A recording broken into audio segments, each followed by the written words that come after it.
Tausiah. Sekarang kita ikuti rancangan tausiah yang akan disampaikan oleh yang berbahagia Ustaz Abid Liu yang bertajuk Peranik Ibu Bapa dan Anak dan Membina Kejayaan Dunia Juga Akhirat yang telah pun dirakamkan di Masjid Jami' Al-Muhajirin, Cenderung Balai, Teluk Intan. Bahagian pertama. Assalamualaikum warahmatullahi wabarakatuh. Dalam hadis Nabi sallallahu alaihi wasallam, dalam majlis ilmu ni ada tiga jenis orang. Ada tiga jenis orang. Orang pertama dia bersegera masuk masuk. Orang pertama bersegera duduk depan. Jadi rahmat Allah akan sampai pada dia. Orang pertama bersegera duduk depan. Dan orang bersegera duduk depan ni rahmat Allah akan cepat dalam hidup dia. Orang kedua dia malu-malu. Ya, rahmat Allah sampai dalam hidup dia malu-malu seperti malunya dia. Sabda Nabi. Orang ketiga dia terus beredar, dia tak dapat apa-apa. Siapa nak doa dia makbul, angkat tangan. Kalau pelajar siapa nak dapat isteri A, siapa nak mak ayah nak anak-anak dia dapat semua A periksa nanti, angkat tangan. Ke tak nak? Siapa nak masuk universiti, nak anak-anak dia masuk universiti, angkat tangan. Siapa nak pekerjaan yang baik, siapa nak jadi orang-orang yang hebat dalam dunia profesional yang bertakwa, angkat tangan. Siapa nak jadi menteri, angkat tangan. Siapa nak jadi Perdana Menteri, angkat tangan. Siapa nak jadi Perdana Menteri tak payah ramai. Ada nak jadi apa lagi? Siapa nak jadi orang kaya-kaya, angkat tangan. Siapa nak jadi orang kaya? Oh, semua tak nak ya Allah. Semua tak nak langsung kaya. Wah, ya lain macam semua tak nak kaya langsung, sikit pun tak ada, lalu ke hati pun tak ada Oh, luar biasa juga orang kat sini Jadi siapa nak kahwin cepat, angkat tangan. Kahwin lagi? Siapa nak kahwin lagi? Haji, angkat tangan tinggi-tinggi je. Nak tolong doa. Jadi abang kakak sekalian, bila kita bersegera duduk depan, rahmat Allah cepat dalam hidup kita. Dia Allah yang maha kaya, yang kumpulkan kita dekat sini. Jadi dalam dunia ni, apa perkara yang menakutkan? Dalam dunia ni apa yang menakutkan? Saya pernah tengok orang miskin lapar, dia letak jenazah keluarga dia kat depan. Jenazah dia letak kat depan dia, jenazah keluarga. Bila saya tengok, saya menangis, kesian. Dekat Bangladesh ada orang miskin letak kat jalan. Saya pernah ternampak. Kemudian dia letak tabung. Saya pun datang masukkan duit dalam tabung. Saya fikir ada orang macam ni punya susah. Dia bawa jenazah, kemudian dia letak tabung. Saya kesiankan dia. Tapi kan apa dia tuan-puan, saya tengok jenazah tu, saya rasa kesian. Tiba-tiba ada polis datang, dia ketuk jenazah tu. Bila dia ketuk, saya kata, wah jahat juga polis kat negara ni. Negara tu lah. Jenazah tu diketuk, betul ada jenazah tu bangun, lepas tu berlari. Wah, rupa belum meninggal lagi. Ada tempat negara miskin, orang letak jenazah dekat tepi stesen kereta api tu, jenazah lah. Orang makan minum alas kotak. Orang alas kotak, ramai-ramai duduk alas kotak, miskin, bukan seorang dua orang. Kita pergi pekan-pekan ke India. Kalau pergi India, pekan-pekan tu ada orang tidur tepi-tepi longkang, ada anjing-anjing tidur tepi longkang. Maaf sebut begitu, maaf, ada babi kadang-kadang di tepi jalan. Celah-celah anjing, celah babi tu ada orang tinggal. Budak-budak kecil-kecil, bukan seorang dua orang, beratus beribu dekat India. Bersepah-sepah budak-budak tidur tepi-tepi jalan dalam longkang, miskin. Saya tengok, saya rasa kesian. Tapi abang kakak, adik-adik, apa yang lebih menakutkan daripada miskin, lapar? Tengok tu pun dah takut. Apa yang lebih menakutkan lagi? Yang lebih menakutkan tsunami, gempa bumi, menakutkan. Tsunami datang, habis sebuah negara, tinggal masjid je. Rumah istana ke, banglo ke, rumah teres ke, rumah flat ke, kalau ada flat agaknya, rumah kecil-kecil, rumah kampung, jambatan, semua habis, musnah. Tak ada yang tinggal, kesian. Ujian mereka dan ujian kita juga. Tapi apa yang lebih menakutkan daripada tsunami, daripada gempa bumi? Apa yang lebih menakutkan? Yang paling menakutkan dalam dunia ni apa dia? Lebih takut daripada tsunami, gempa bumi. Orang paling takut mati. Orang paling takut apa dia? Mati. Adik takut mati? Bawa motor laju, bukan korang lah.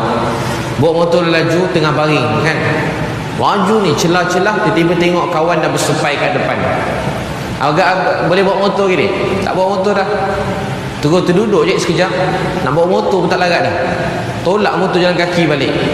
Sebab tiba-tiba terkejut. Tadi tengah layan, tiba-tiba tengok seorang dah terbalik motor accident. Tak boleh bawa motor dah ni. Saya bawa motor dah laju kan. Tiba-tiba tengok orang dah accident, tak berani bawa motor dah. Turun sekejap bang. 20 je balik rumah. Tak larat dah. Tadi selagi boleh tekan-tekan, lori potong, tak terlepas-lepas lori tu potong. Sedar motor dah. Jadi abang kakak adik-adik semua, apa yang lebih menakutkan daripada mati? Daripada hari kiamat. Mati kiamat tu takut, gerun. Apa yang lebih menakutkan pada mati kiamat? Orang risau bila kiamat. Apa yang paling menakutkan daripada mati dan hari kiamat? Apa dia? Yang paling menakutkan dalam dunia ni, melalui hidup tapi tak kenal Allah, dan mati tak kenal Allah SWT. Musibah yang paling teruk dalam dunia, hidup tapi tak kenal Tuhan, melalui hidup tapi tak kenal Allah SWT. Untuk tu saya berdiri dekat sini rasa memandang setiap tuan-puan depan saya dengan rasa hormat, rasa sayang, rasa syukur, rasa berterima kasih. Sebab seramai ni orang Islam, Allah yang telah memilih kita semua untuk datang ke sini. Untuk kita kena rasa sangat syukur pada Allah. Dia jemput kita datang, Dia yang beri kita Islam, Dia beri kita dapat sebut nama Dia. Untuk tu dalam hadis Nabi, rahmat nak mencurah-curah, kena duduk dekat-dekat depan-depan. Mai abang kakak dekat-dekat lagi mai, insya-Allah. Mai rapat-rapat sikit, bergerak-gerak sikit. Masya-Allah, rapat-rapat. Rapat-rapat tu sunnah Nabi. Zaman Nabi dulu kalau daun-daun jatuh atas ribu-ribu sahabat. Mai rapat-rapat dekat-dekat sikit. Mai dekat-dekat. Jadi yang belakang boleh masuk lagi. Kasihan kakak tu sampai ke bilik air dengan ceramah. Mai. Sian datang duduk bilik air. Mai datang masjid duduk bilik air. Dekat sikit, jangan rapat sangat, agak-agak lah selesa. Bukan nak suruh rapat sampai tak boleh bergerak kan. Bagi bergerak sikit kiri kanan tak apa, tapi jangan jarak sangat. Yang haji-haji tak apa, sandar-sandar sikit. Yang muda-muda mai rapat. Masya Allah, mai dekat-dekat sikit. Jadi yang kat luar tu semua boleh masuk. Tak payah duduk kat tandas, mai kakak masuk. Semua boleh masuk. Yang kat luar semua masuk. Kiri kanan masjid tu aman, boleh masuk-masuk. Tepi-tepi ni celah je kakak. Tak apa, duduk je mai. Mai, abang-abang semua depan sikit. Dia orang nak masuk dah belakang tu. Mai ke depan sikit. Masya Allah, mai kesian dia. Jauh-jauh duduk sampai keluar-luar. Mai Masya Allah, mai dekat-dekat sikit. Mai kat luar-luar tu masuk. Masuk Masya Allah. Biar dalam kawasan masjid ni. Masya Allah. Mai rapat-rapat. Mai rapat-rapat. Nanti rahmat mencurah-curah dalam hidup kita semua. Mai dekat-dekat. Adik-adik yang tepi-tepi tu mai dekat-dekat dia. Biar kakak tu masuk tepi tu. Yang belah tepi tu mai, kecuali haji-haji tu tak apa. Mai dekat sikit. Haji-haji tak apa. Masya Allah. Mai dekat-dekat lagi. Mai rapat-rapat lagi. Mai abang-abang mai masuk. Yang kat luar-luar, adik-adik yang kat luar-luar mai masuk dia. Yang duduk kat luar-luar. Yang duduk tepi pagar. Mai masuk dalam. Masya Allah. Jadi adik-adik, abang-abang, kakak sekalian, boleh penuhkan tepi tu. Boleh penuhkan tepi. Dekat tepi slide tu tak apa, duduk je. Haji-haji tu tak apa, kakak duduk je. Haji-haji tu tak rasa apa-apa, tak apa. Tak rasa apa maksudnya iman dah kuat, tak ada apa. Kalau yang muda-muda tak boleh di situ, bahaya, nanti iman tergugat. Macam haji dia orang dah tak terkesan semua, jadi terkesan dengan Allah je. Mai rapat-rapat. Jadi abang-abang, kakak, adik-adik semua, duduk begini ni satu anugerah daripada Allah SWT. Anugerah daripada Allah. Dari anugerah daripada Allah SWT. Saya setiap kali jumpa orang, bila dia mengucap syahadat masuk Islam, mana lagi jelas, yang ni ke yang ni? Sama kan? Sama-sama kuat kan? Sorry bang, saja try boleh? Bismillah, tak ada dah. Jadi adik semua, bila apa? Bila saya tengok orang kali pertama mengucap syahadah, dia rasa sangat bahagia. Orang bila ucap syahadah, dia bahagia. Ucap dia syahadah, dia bahagia. Itu saya jumpa budak-budak tengah lumba motor. Banyak motor berlumba dekat Serdang, Selangor. Saya kalau nampak orang tengah melepak, budak-budak motor, saya mesti singgah ni. Kawan saya cek parking macam ni malam kan, saya lalu balik KL, kalau saya ternampak budak-budak lepak-lepak, saya singgah sekejap. Saya pun turun kereta saya, Kawan saya cek parking, saya tengok budak-budak tu ramai-ramai, saya pakai jubah masa tak sempat salin. Saya terus pergi jumpa dia orang. Dia orang nampak saya pakai jubah, dia orang semua lari. Bagus pakai jubah kan? Semua lari. Ada yang tinggal. Saya sampai-sampai dia, saya pun cakap kat dia orang, ada yang tak sempat melarikan diri. Ada 4-5 orang bernasib malam, dia orang tak sempat lari. Jadi saya pun cakap dengan dia orang, adik, minta masa sekejap, 5 minit. Allah sayang awak. Dia pun pandang saya, ustaz, jangan lama-lama tak, sekejap. Adik, Allah sayang awak, dia jumpakan kita malam ni. Satu pagi, Allah yang jumpakan kita. Adik, setengah saya cakap, ada berapa orang dengar. Ada yang sampai tongkat 2 motor sandar pandang ke langit. Wah, awal kau insaf baru mula berceramah. Belum mula lagi. Ada seorang dia pandang je saya, budak Cina.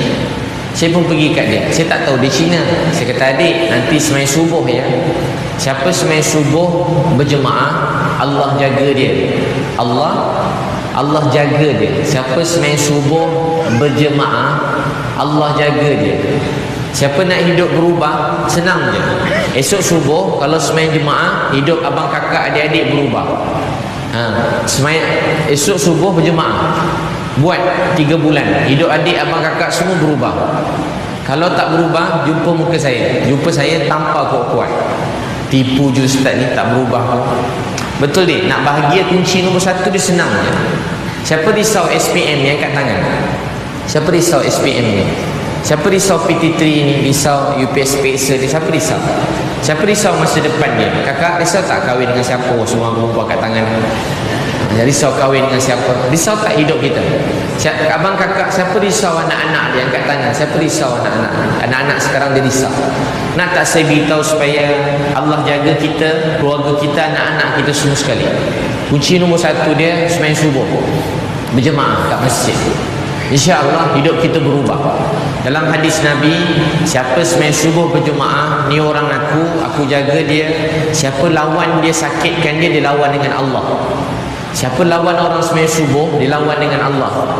Orang subuh ni, orang dulu-dulu subuh ni segala rahmat terkumpul. Subuh ni segala rezeki terkumpul. Subuh ni segala keberkatan datang. Nak berubah, nak jadi baik, risau masa depan, satu obat dia, sembahyang subuh berjemaah. Tapi kalau bangun pukul 6.30, pukul 7, 7.30, pukul 8, sila meninggal. Memang tak ada harapan boleh diselamatkan lagi. Jadi kalau nak baik ni, saya pesan diri saya, ni kan balik KL dah lewat, pergi dakwah sekejap, saya kunci jam ni. Saya penat dengan saya kunci sampai 10 jam. Pukul 5 tu dah bunyi semua jam kat rumah saya tu dah bising-bising dah. Macam-macam bunyi dah. Sebab tidur pukul 3.40, 3.4 pagi. Untuk tu adik-adik, sembahyang subuh berjemaah. Boleh insya-Allah. Siapa ni nak sembahyang subuh esok angkat tangan awal waktu. Berjemaah yang lelaki, kakak berjemaah boleh, awal waktu pun boleh. Mungkin tak sesuai pergi masjid, seorang-seorang takut bahaya pagi-pagi. Sembahyang subuh awal waktu. Azan tunggu atas sejadah. Saya pun beritahu kat budak tadi, adik sembahyang subuh ya. Ustaz, saya tak boleh sembahyang subuh. Kenapa? Saya Cina. Kenapa saya Cina? Saya pun Cina juga. Saya Cina bukan Islam. Oh, awak agama apa? Buddha. Adik, nak tak saya cakap pada awak? Nak tak saya cakap pada awak? Yang temukan kita ni Allah. Saya tak pernah percaya kebetulan. Saya tak pernah percaya kebetulan. Saya percaya yang temukan kita ni Allah. Adik, sesungguhnya adik pernah dengar nama Nabi Muhammad? Pernah ustaz? Nabi Muhammad tu baik. Nabi Muhammad tu sayang pada awak. Nabi Muhammad tu pesan pada saya, pada kami, untuk beritahu dekat awak, sesungguhnya tiada Tuhan melainkan Allah. Nabi Muhammad tu Nabi. Awak mengaku, mengucap syahadah dengan lidah, dengan hati awak percaya tiada Tuhan melainkan Allah, Esa Nabi Muhammad tu Nabi. Awak berjaya, bahagia, selamat dunia akhirat. Ustaz, saya percaya apa ustaz cakap. Ustaz, saya nak masuk Islam boleh? Dia kata apa? Saya nak masuk Islam. Kawan-kawan dia semua datang, yang motor-motor yang lain datang. Gila doh masuk Islam. Kawan dia datang. Kawan dia kata gila doh masuk Islam, nanti kena sunat nanti doh. Nanti kena sunat. Maaf aja abang-abang ni, saya kalau nampak anak-anak macam ni ramai-ramai yang muda, saya bertukar sikit ceramah saya tu. Biasa sedih sikit kan, jadi malam ni kurang sikit sedih. Jadi abang kakak tu tak apa jadi. Budak-budak tadi tu Kata gila doh masuk Islam nanti mengucap. Dia pun kata, ustaz, esok ambil saya pagi-pagi, ajar saya masuk Islam, boleh? Saya kata, kenapa tunggu pagi esok? Malam ni dah lambat ustaz. Ustaz janji 5 minit, ni dah lebih dah. Kami nak race motor ni ustaz. Ustaz dah kacau masa hidup saya dah ni. Tak apa dik, lagipun saya malam ni mungkin menang ustaz, dapat duit. Jadi kalau dah mengucap dapat duit berdosa, alang-alang malam ni last lah ustaz. Esok saya tobat lah esok pagi ustaz. Jadi saya kata, kenapa tunggu esok pagi? Malam ni mengucap mana tahu mati. Jadi kau mengucap, bawa motor lah laju betul bagi dapat nombor 1, bagi mati syahid terus. Dunia menang, akhirat pun menang. Terus masuk kubur dik. Terus masuk kubur, nanti malaikat sambut, terus bawa masuk syurga. Sebab engkau baru mengucap, dosa pun tak ada lagi. Abang kakak tahu apa jadi? Dia pun mengucap, dia lumba laju. Alhamdulillah dia tak mati syahid. Motor tak mati syahid dik. Yang macam-macam lah. Apa jadi dik? Dia sekarang dah masuk Islam dah lebih berapa tahun. Dia kata, ustaz, daripada hari pertama saya masuk Islam sampai sekarang, saya belum tinggal semayang saya lagi. Apa awak rasa jadi orang Islam? Dia tanya saya malam tu, ustaz, apa rasa jadi orang Islam? Apa rasa jadi orang Islam? Tenang ustaz, best ke jadi orang Islam? Adik, awak ikut saya belajar. Nanti awak beritahu saya apa awak rasa jadi orang Islam. Saya tak nak beritahu awak apa saya rasa. Saya nak suruh awak rasa sendiri. Adik tahu apa jadi? Dia ikut berapa hari dia jadi baik. Sekarang dah berapa tahun, dia dah nak kahwin.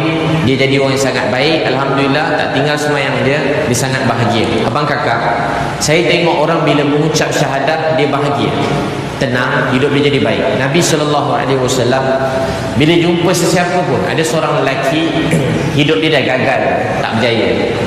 Dia buat apa semua tak berjaya. Kerja tak jadi, minang nak orang tak dapat, apa pun tak dapat. Nabi kata, nak tak aku beritahu kamu satu kalimah? Kalimah ini kalau kamu ucap, kamu berjaya, selamat, bahagia dunia akhirat. Dia kata, ya Rasulullah, saya dah buat macam-macam. Kamu kata kalimah ni ubah hidup saya? Kalimah. Dia pun mengucap. Bila dia mengucap, hidup dia berubah. Abu Sufyan, Abu Lahab, Abu Jahal yang jahat-jahat ni, dia bergaduh. Masalah negara, dia bergaduh. Masalah Mekah, dia bergaduh. Tahu tak apa jadi? Nabi datang dan beritahu, nak tak aku beritahu kamu kalimah? Dengan kalimah ini kamu akan selamat, bahagia. Allah akan buat orang-orang ajam, orang-orang bukan Arab, satu hari nanti akan datang dan dengar cakap-cakap kamu dekat sini, akan duduk di bawah pemerintahan kamu, datang kat sini. Nabi kata ke Abu Jahal, Abu Lahab, dia berebut Mekah yang kecil. Nabi kata, kamu ucap syahadah, dunia ni akan datang pada kamu. Dia orang ketawakan Nabi. Dia buat apa-apa kakak, dia orang ketawakan Nabi. Sekarang kakak tengok dalam dunia, tak ada tempat yang orang datang pergi seramai mana orang pergi kat Mekah. Tak ada. Mana-mana pesta atau majlis agama lain, tak ada yang macam kat Mekah. Seramai itu setiap tahun penuh, tak berhenti. Tawaf tu tak pernah berhenti. Tak berhenti orang tawaf, semayang, tawaf, tak berhenti-berhenti orang. Tak pernah putus orang datang Kaabah tu, tak putus. Melainkan dia tutup sehari dua. Tapi orang tak berhenti tu, tak berhenti, tak pernah putus. Apa yang buat orang datang ke sana? Yang boleh buat datang daripada 1400 tahun dulu sampai sekarang, tak berhenti orang tawaf. Tak berhenti dia. Orang tak berhenti tawaf. Tak ada mana-mana agama dalam dunia begitu, tak ada. Walaupun dia buat pesta, ada majlis nyanyi-nyanyi, ada gitar-gitar, ada konsert perempuan, pun tak dapat seramai mana orang pergi ke Mekah. Tahu siapa yang datangkan semua manusia? Allah SWT. Tangisan Nabi, air mata doa Nabi, manusia dapat Islam. Abang kakak, orang bila mengucap dia bahagia. Adik, awak tahu tak yang adik-adik ni semua abang-abang ni bertuah, kakak bertuah dapat Islam. Adik, abang, kakak semua depan saya manusia yang paling bertuah dalam dunia. Saya masih kecil-kecil, kalau saya tengok macam adik-adik ni kan, saya nangis. Bestnya lah dia orang ni. Kecil-kecil dapat kenal Allah, kecil-kecil dapat tahu semayang, kecil-kecil dapat mengaji. Bestnya hidup dia. Ya Allah, saya teringin nak pandai mengaji macam dia. Saya nangis ni, teringin nak pandai baca Quran macam dia. Tengok korang sedih, bestnya dia orang kecil-kecil bapak di Islam, mak di Islam, keluarga dia baik. Sampai nangis lah. Saya kalau tengok budak-budak tafiz-tafiz mana ni, hafiz-hafiz pakai serban-serban ni, saya masih kecil-kecil tengok dia orang ni kakak, hari-hari saya nangis. Tengok je nangis. bestnya jadi macam dia orang. Boleh ke saya jadi macam adik-adik yang comel-comel baik-baik? Cemburu dek, nangis.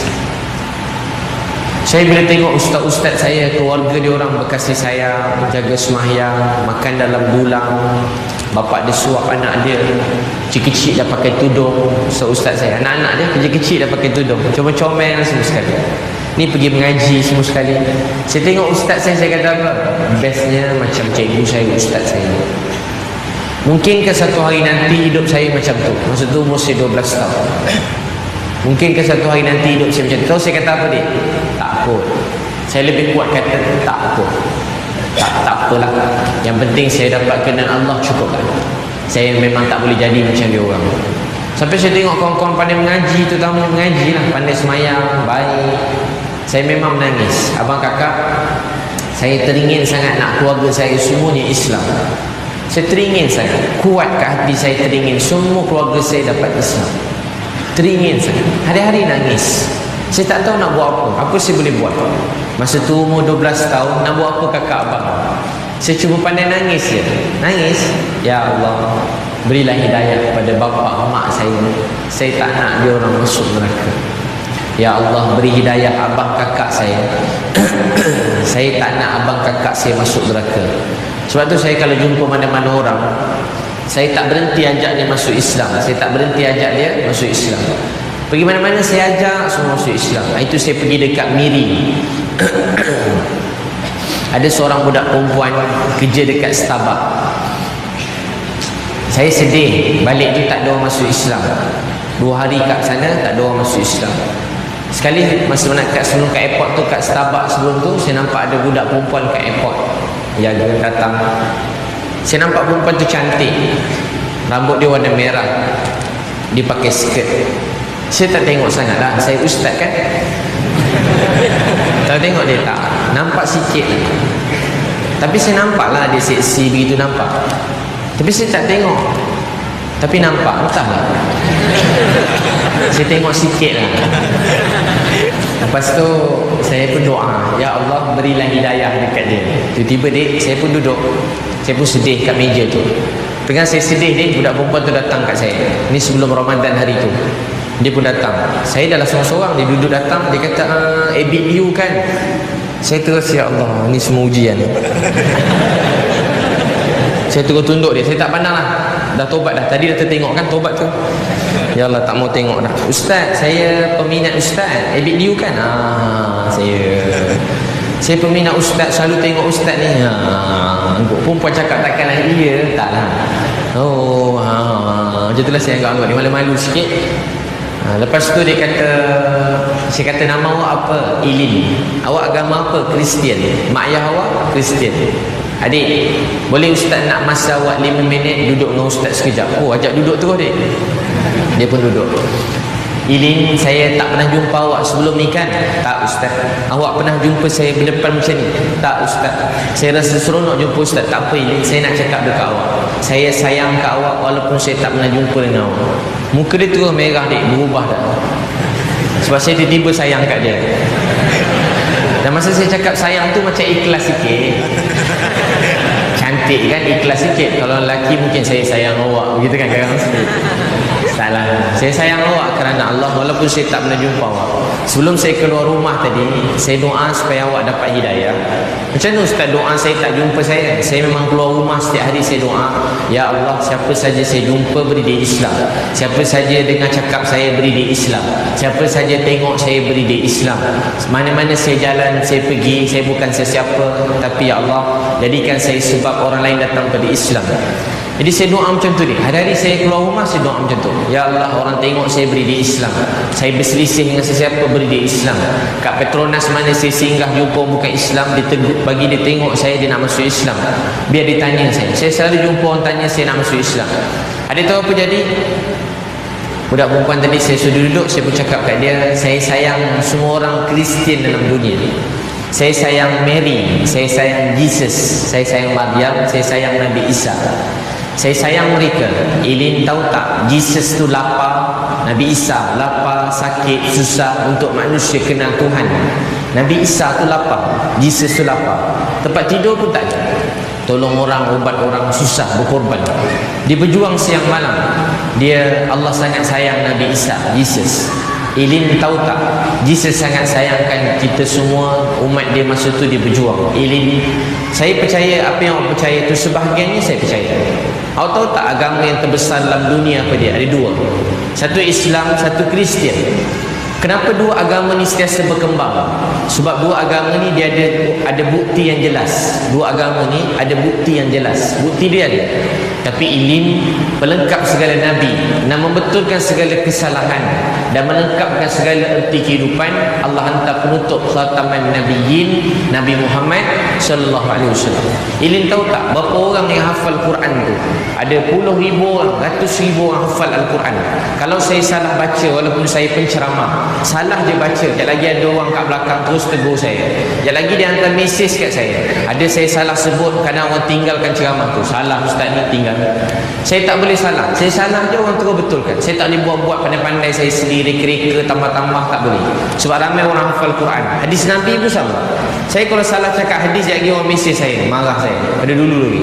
Kalau salah kadang tersalah sebut, tersalah ni, tersalah kod, ingatan kadang tengah ceramah kan laju cakap salah, ada orang tegur saya tak boleh tipu. Ilim, saya cakap ni, agama-agama lain tak ada orang hafal kitab-kitab agama tu, tak ada orang hafal. Kalau mungkin ada orang hafal, 2-3 orang hafal. Tapi kalau dia salah, tak ada orang perasan dia salah. Tapi Quran kalau salah, semua orang perasan. Tahu tak apa maksudnya? Maksudnya itulah pelengkap segala agama, manusia tak boleh selewengkan. Ilim, Nabi Muhammad sayang kat awak, pesan kat saya, beritahu dekat awak. Nabi selalu berjuang untuk awak, Nabi Muhammad pesan kat saya, beritahu dekat awak, sesungguhnya tiada Tuhan melainkan Allah, Nabi Muhammad tu Nabi. Ustaz, saya percaya. Dia cakap apa adik? Saya percaya. Demikian tadi tausiah bersama Ustaz Abid Liu dengan tajuk Peranan Ibu Bapa dan Anak dalam Membina Kejayaan Dunia dan Akhirat yang telah pun diadakan di Masjid Jami' Al-Muhajirin, Cenderon Balai, Teluk Intan. Tausiah setiap hari di Perak FM 1.30 tengah hari, diulang siar 6 petang di Perak FM. Sama-samalah kita menambah ilmu pengetahuan. Tausiah, rancangan agama kegemaran ramai di Perak FM. Tausiah. Saudara, sekarang kita ikuti sambungan tausiah yang akan disampaikan oleh yang berbahagia Ustaz Abid Liu dengan tajuk Peranan Ibu Bapa dan Anak dalam Membina Kejayaan di Dunia juga Akhirat yang telah dirakamkan di Masjid Jami' Al-Muhajirin, Cenderon Balai, Teluk Intan. Ustaz, saya jom masuk Islam. Ustaz, saya nak masuk Islam tapi saya tak sedia nak pakai tudung. Saya belum sedia nak berpisah dengan keluarga, tak boleh makan tu, tak boleh makan ni. Saya sayang keluarga saya. Ustaz, tak apa ke? Saya cakap dia semua tu boleh belajar ilmu, tapi jangan pernah mengaku, jangan pernah duakan Tuhan, jangan maaf, ilmu jangan pernah tangguhkan mengucap syahadat. Dia pun mengucap. Dia mengucap, yang lain tu semua boleh belajar perlahan-perlahan. Dia mengucap, dia nangis. Saya balik, dia beritahu, saya masuk video ke Instagram. Saya masuk daripada belakang, dia mengucap. Mak ayah dia nampak, halau daripada rumah, marah dia. Tak lama saya minta maaf kat dia. Dia cakap, tak apa Ustaz, Allah mesti tolong saya. Apa dia kata dia? Allah mesti tolong saya. Allah mesti tolong saya. Baru 2 hari masuk Islam, dia kata Allah mesti tolong saya. Ini perkataan orang beriman. Setiap kali sedih, susah, ada ujian, jangan maki hamun. Hari abang maki hamun, abang telah hilang nikmat agama tu. Maki hamun, pening tak jumpa jalan je. Bodoh punya jalan, bodoh punya ni, bodoh punya anak. Kau tunjuk jalan, baca tak kerti, bengok ni. Semua cakap itu, hilang nikmat agama. Hari abang jalan, tiba-tiba ada musibah datang, abang mencarut, bergaduh, orang maki kita, kita maki dia balik. Agama kita dah hilang dah. Dia ada lagi Islam tu, tapi dia tak dapat nikmat dah. Nikmat agama tu dah tak ada. Hari kita orang buat jahat kat kita, kita buat jahat balik kat dia, nikmat agama tu dah hilang. Hari adik belajar, tengok buku, mampus, mati, meninggal. Macam mana exam tadi? Susah, gila, mati. Saya kat universiti ada budak tengah jawab exam ni. Dia kata apa? Bodoh soalan ni, bodoh soalan ni, bodoh soalan ni. Dia jawab soalan ni, kata bodoh soalan ni. Dia nangis tak dapat jawab. Bodoh soalan ni. Saya pun pusing kat dia, kakak, bukan soalan yang bodoh, awak tu. Ada Adik jangan cakap bodoh. Bila susah cakap apa? InsyaAllah saya ada Allah. Allah bersama saya. Dulu orang Islam dulu kuat dia. Di dalam Quran, Nabi Musa depan laut, belakang tentera. Kaum dia kata inna lamudrakun, matilah kita semua, habis musnah. Nabi Musa kata apa? Allah bersama-sama aku. Allah bersama aku. Depan laut ni dia bawa 12,000 orang, budak-budak kecil. Fir'aun kat belakang. Kalau kita macam mana? Entahlah, aku pun dah tak tahu dah. Habislah, mana Jibril tak datang-datang lagi ni. Kalau kita dah macam-macam dah bang. Jibril salah beritahu agaknya tadi ni. Mesti bang, mesti marah bang. Budak-budak ni mati macam mana? Nabi Musa kata Allah bersama aku. Nabi Ibrahim AS, apa jadi kat Nabi Musa? 12 lorong terbuka, 12,000 orang dapat lintas, semua selamat. Fir'aun Allah tenggelamkan. Penutup kisah Fir'aun.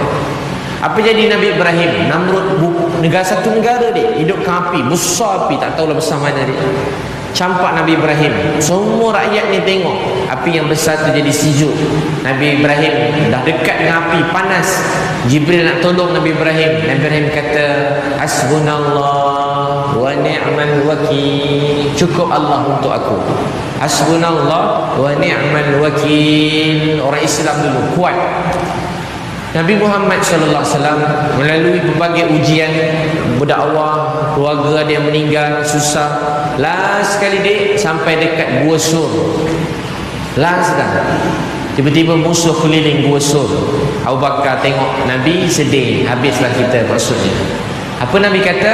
La tahzan innallaha ma'ana. Sampai kiamat. Siapa cakap macam ni, insya-Allah Allah tolong kita. Mulai ini kalau susah, jangan cakap bukan-bukan. Jangan kata mati, habis, jangan mencarut, jangan maki hamun, jangan putus asa, jangan kata saya bodoh, jangan kata tak pandai. Cakap saya ada Allah, dia mesti tolong saya. Boleh semua sekali? Apa dia? Allah bersama kita. Cuba semua pegang bahu orang sebelah di kiri kanan. Cuba pegang semua sekali. Pegang-pegang sikit. Ini ceramah sambil-sambil bergerak-gerak sikit supaya tak tertidur. Anda pegang bahu, ketuk-ketuk sikit bahu orang sebelah tu. Pada tadi tak tegur-tegur. Dia nak buat dakwah ni kena berani gosok-gosok orang sikit. Bukan gosok lain jantan. Sama-sama laki pun gosok sikit. Baru ada dakwah sikit. Pegang gosok sikit. Jangan malu-malu abang kakak. Sekarang semua ikut saya kata, saya ada Allah. Aku kuat, saya ada Allah. Saya ada segala-galanya. Allah bersama saya, tiada apa yang mustahil. Saya orang Islam, orang beriman, tak pernah takut apa-apa, melainkan hanya takut pada Allah. Orang yang paling kuat dalam dunia, orang beriman. Orang paling rajin dalam dunia, orang beriman. Orang yang paling mulia dalam dunia, orang beriman. Orang yang paling berakhlak dalam dunia, orang beriman. Orang yang paling disayangi Allah dalam dunia, orang beriman. Orang beriman, walaupun gelap, walaupun bahaya, mereka terus melangkah. Kalau ini perintah Allah, mereka tak takut sesiapa. Semua ulang, saya ada Allah, saya ada segala-galanya. Allah bersama saya, tiada apa yang mustahil. Malaysia ni Allah yang punya.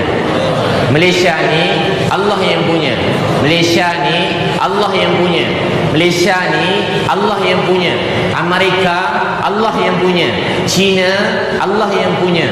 Brazil Allah yang punya. 18,000 pulau ke Indonesia Allah yang punya. Singapura Allah yang punya. Bumi Allah yang punya. Langit Allah yang punya. Siang Allah yang punya. Malam Allah yang punya. Semua sekali Allah yang punya. Cuba angkat tangan kanan masing-masing. Tangan kanan ni Allah yang punya. Angkat tangan kiri. Tangan kiri siapa punya? Allah yang punya. Wajah kita siapa yang punya? Pegang kepala masing-masing. Akal kita siapa yang punya? Ni nyawa jantung kita siapa yang punya? Allah yang punya. Mulai ini jangan hina diri sendiri. Tengok muka kat cermin, jangan hina. Kakak jangan kata tak cantik. Kenapa tak cantik? Ada jerawat, berdosa. Sebab muka kakak tak buat. Atau suami tengok muka isteri, awak ni buruk, cantik sedikit. Abang berdosa, masuk neraka abang. Sebab abang kata isteri tak cantik. Isteri abang bukan abang punya. Dia Allah yang punya. Allah buat dia. Allah beritahu dalam Quran, manusia sebaik-baik kejadian. Tak boleh hina anak. Hina anak pun tak boleh. Bodoh kau ni, ini pun kau tak reti. Satu sen pun tak guna. Takkan ni pun kau tak pandai. Berapa dah umur kau ni? Itulah kau bodoh. Ini tak boleh. Kau esok besar mati kau. Tak tak ada kerja kau esok. Mak cakap ke anak. Bapa pula datang, astagfirullah, jangan cakap tak baik, dosa. Mari sini, bapa pula kata. Bapa tengok je, ya Allah nak, berhenti je sekolah esok. Bapa pun dah tak nampak masa depan kau ni kan. Memang gelap betul nampak. Mak ayah awak tak masukkan begitu dia. Tapi abang kakak, adik-adik jangan cakap bukan-bukan Mulai hari ni jangan hina orang lain. Adik hina kawan je berdosa. Hina dia. Jangan hina orang. Jangan hina diri sendiri. Awak kalau tak dapat A, jangan kata awak bodoh. Ustaz, saya memang dijadikan bodoh begini Ustaz. Daripada dulu memang tak boleh buat apa dah. Memang saya lambat Ustaz. Awak berdosa cakap macam tu. Awak pemalas, awak salahkan Allah buat awak tak pandai. Allah buat awak dah baik, dah betul. Yang kurang cuma awak pemalas. Nabi benci 3 orang, kuat makan, kuat tidur, pemalas. Itu package dibenci oleh Nabi. Makan kuat, tidur kuat, pemalas. Dunia ni tak ada tempat untuk orang yang malas. Akhirat pun tak ada tempat untuk orang yang malas. Sahabat hari-hari berjuang untuk tu adik. Mulai hari ni jangan pandang rendah kat diri sendiri. Jangan kata ustaz memang ginilah orang Islam semua pemalas. Tu pun tak betul juga, salah. Tahu tak siapa orang paling rajin? Nabi dan sahabat. Kalau nak berjaya, tengok Nabi dan sahabat. Ikutan kita daripada dulu selama-lamanya siapa dia? Nabi Muhammad sallallahu alaihi wasallam dan sahabat. Pegang di dalam hati. Orang yang paling kuat dalam dunia siapa dia? Orang beriman. Orang paling rajin dalam dunia siapa dia? Orang beriman. Orang yang paling kuat berusaha dalam dunia siapa dia? Orang beriman. Orang yang paling tinggi yakin ke Allah siapa dia? Orang beriman. Mulai ini abang kakak, jangan terkesan sesiapa. Yakin. Boleh tak Allah yang Maha Kuasa beri semua pelajar-pelajar PT3, SPM dapat straight A? Boleh ke tak boleh? Ke tak boleh? Allah kena bagi 2-3 orang, yang lain semua kena mangkuk-mangkuk je. Boleh tak Allah bagi semua dapat straight A? Boleh ke tak boleh? Boleh ke tak boleh abang kakak? Adik-adik, boleh tak awak semua dapat straight A? Allah Maha Kuasa tak bagi awak straight A. Allah Maha Kuasa tak jadikan awak pemimpin-pemimpin yang baik dan bertakwa. Boleh ke tak boleh? Allah Maha Kuasa tak jadikan awak semua orang kaya yang dermawan buat dakwah siang malam. Boleh ke tak boleh? Allah Maha Kuasa tak jadikan awak semua dapat kerja yang baik. Awak jadi contoh bukan saja untuk Malaysia, Amerika pun boleh ikut awak satu hari nanti. Boleh ke tak boleh dek? China pun ikut awak satu hari nanti. Mustahil tak di sisi Allah dek? Tak. Sahabat daripada kampung kecil Mekah, Madinah. Mekah, Madinah jadi Mekah pun orang tolak. Lah pergi Madinah. Madinah Islam hidup. Balik Mekah, Mekah hidup. Sekarang adik tahu apa jadi? Zaman Sayyidina Osman, sahabat Nabi pergi naik kapal, Islamkan pulau-pulau. Pulau-pulau pergi. Mana tempat tak sampai, hantar kapal, jemaah Islamkan dulu. Sekarang nak tengok seorang dua orang masuk Islam bersusah. Tahu tak sebab apa? Sebab kita telah pandang rendah diri kita sekian lama. Semoga Allah maafkan kita semua. Tuan-puan tak sedar apa yang tuan-puan miliki dalam hati, yakni syahadat. Kita tak sedar siapa kita. Kita pandang rendah kat diri kita sendiri. Kita berlebih kurang dengan agama ni. Kita selalu jadi rendah diri. Tak tahu semenjak bila orang Islam jadi takut, rendah diri, jadi lemah. Tak tahu semenjak bila je. Tak tahu semenjak bila kita jadi begitu. Kita selalu pandang rendah diri kita sendiri. Kita semua telah dipilih oleh Allah Islam. Siapa yang beri abang kakak adik-adik semua Islam? Siapa yang beri? Allah tak salah pilih dia. Mahal Islam dia. Saya kan nenek saya sayang dia. Atuk saya pun saya sayang. Saya ajar dia mengucap. Ajar mengucap. Tak mengucap dia bang. Puas pujuk mak ayah saya. Tak mengucap. Dia meninggal. Nenek atuk saya. Dia meninggal. Tapi meninggal tanpa Islam. Tahu tak apa maksudnya? Saya mungkin tak jumpa lagi orang-orang yang saya sayang ni sampai bila-bila. Islam ni mahal. Islam ni mulia. Islam ni anugerah daripada Allah. Adik Islam bukan sebab mak ayah awak Islam. Allah yang beri Islam dalam hati awak. Siapa kat sini percaya Tuhan dia Allah, tiada Tuhan melainkan Allah? Angkat tangan. Siapa percaya tiada Tuhan melainkan Allah? Siapa percaya Nabi Muhammad tu Nabi? Angkat tangan. Yang tak percaya tak payah angkat tangan. Siapa percaya? Semua percaya. Nampak? Semua percaya. Jadi awak Islam bukan keturunan. Awak Islam sebab Allah yang pilih awak semua Islam. Adik-adik, Allah yang pilih awak Islam. Abang kakak, tuan-puan dapat pahala banyak melahirkan anak-anak yang Islam. Saya masa kecil-kecil dulu saya degil.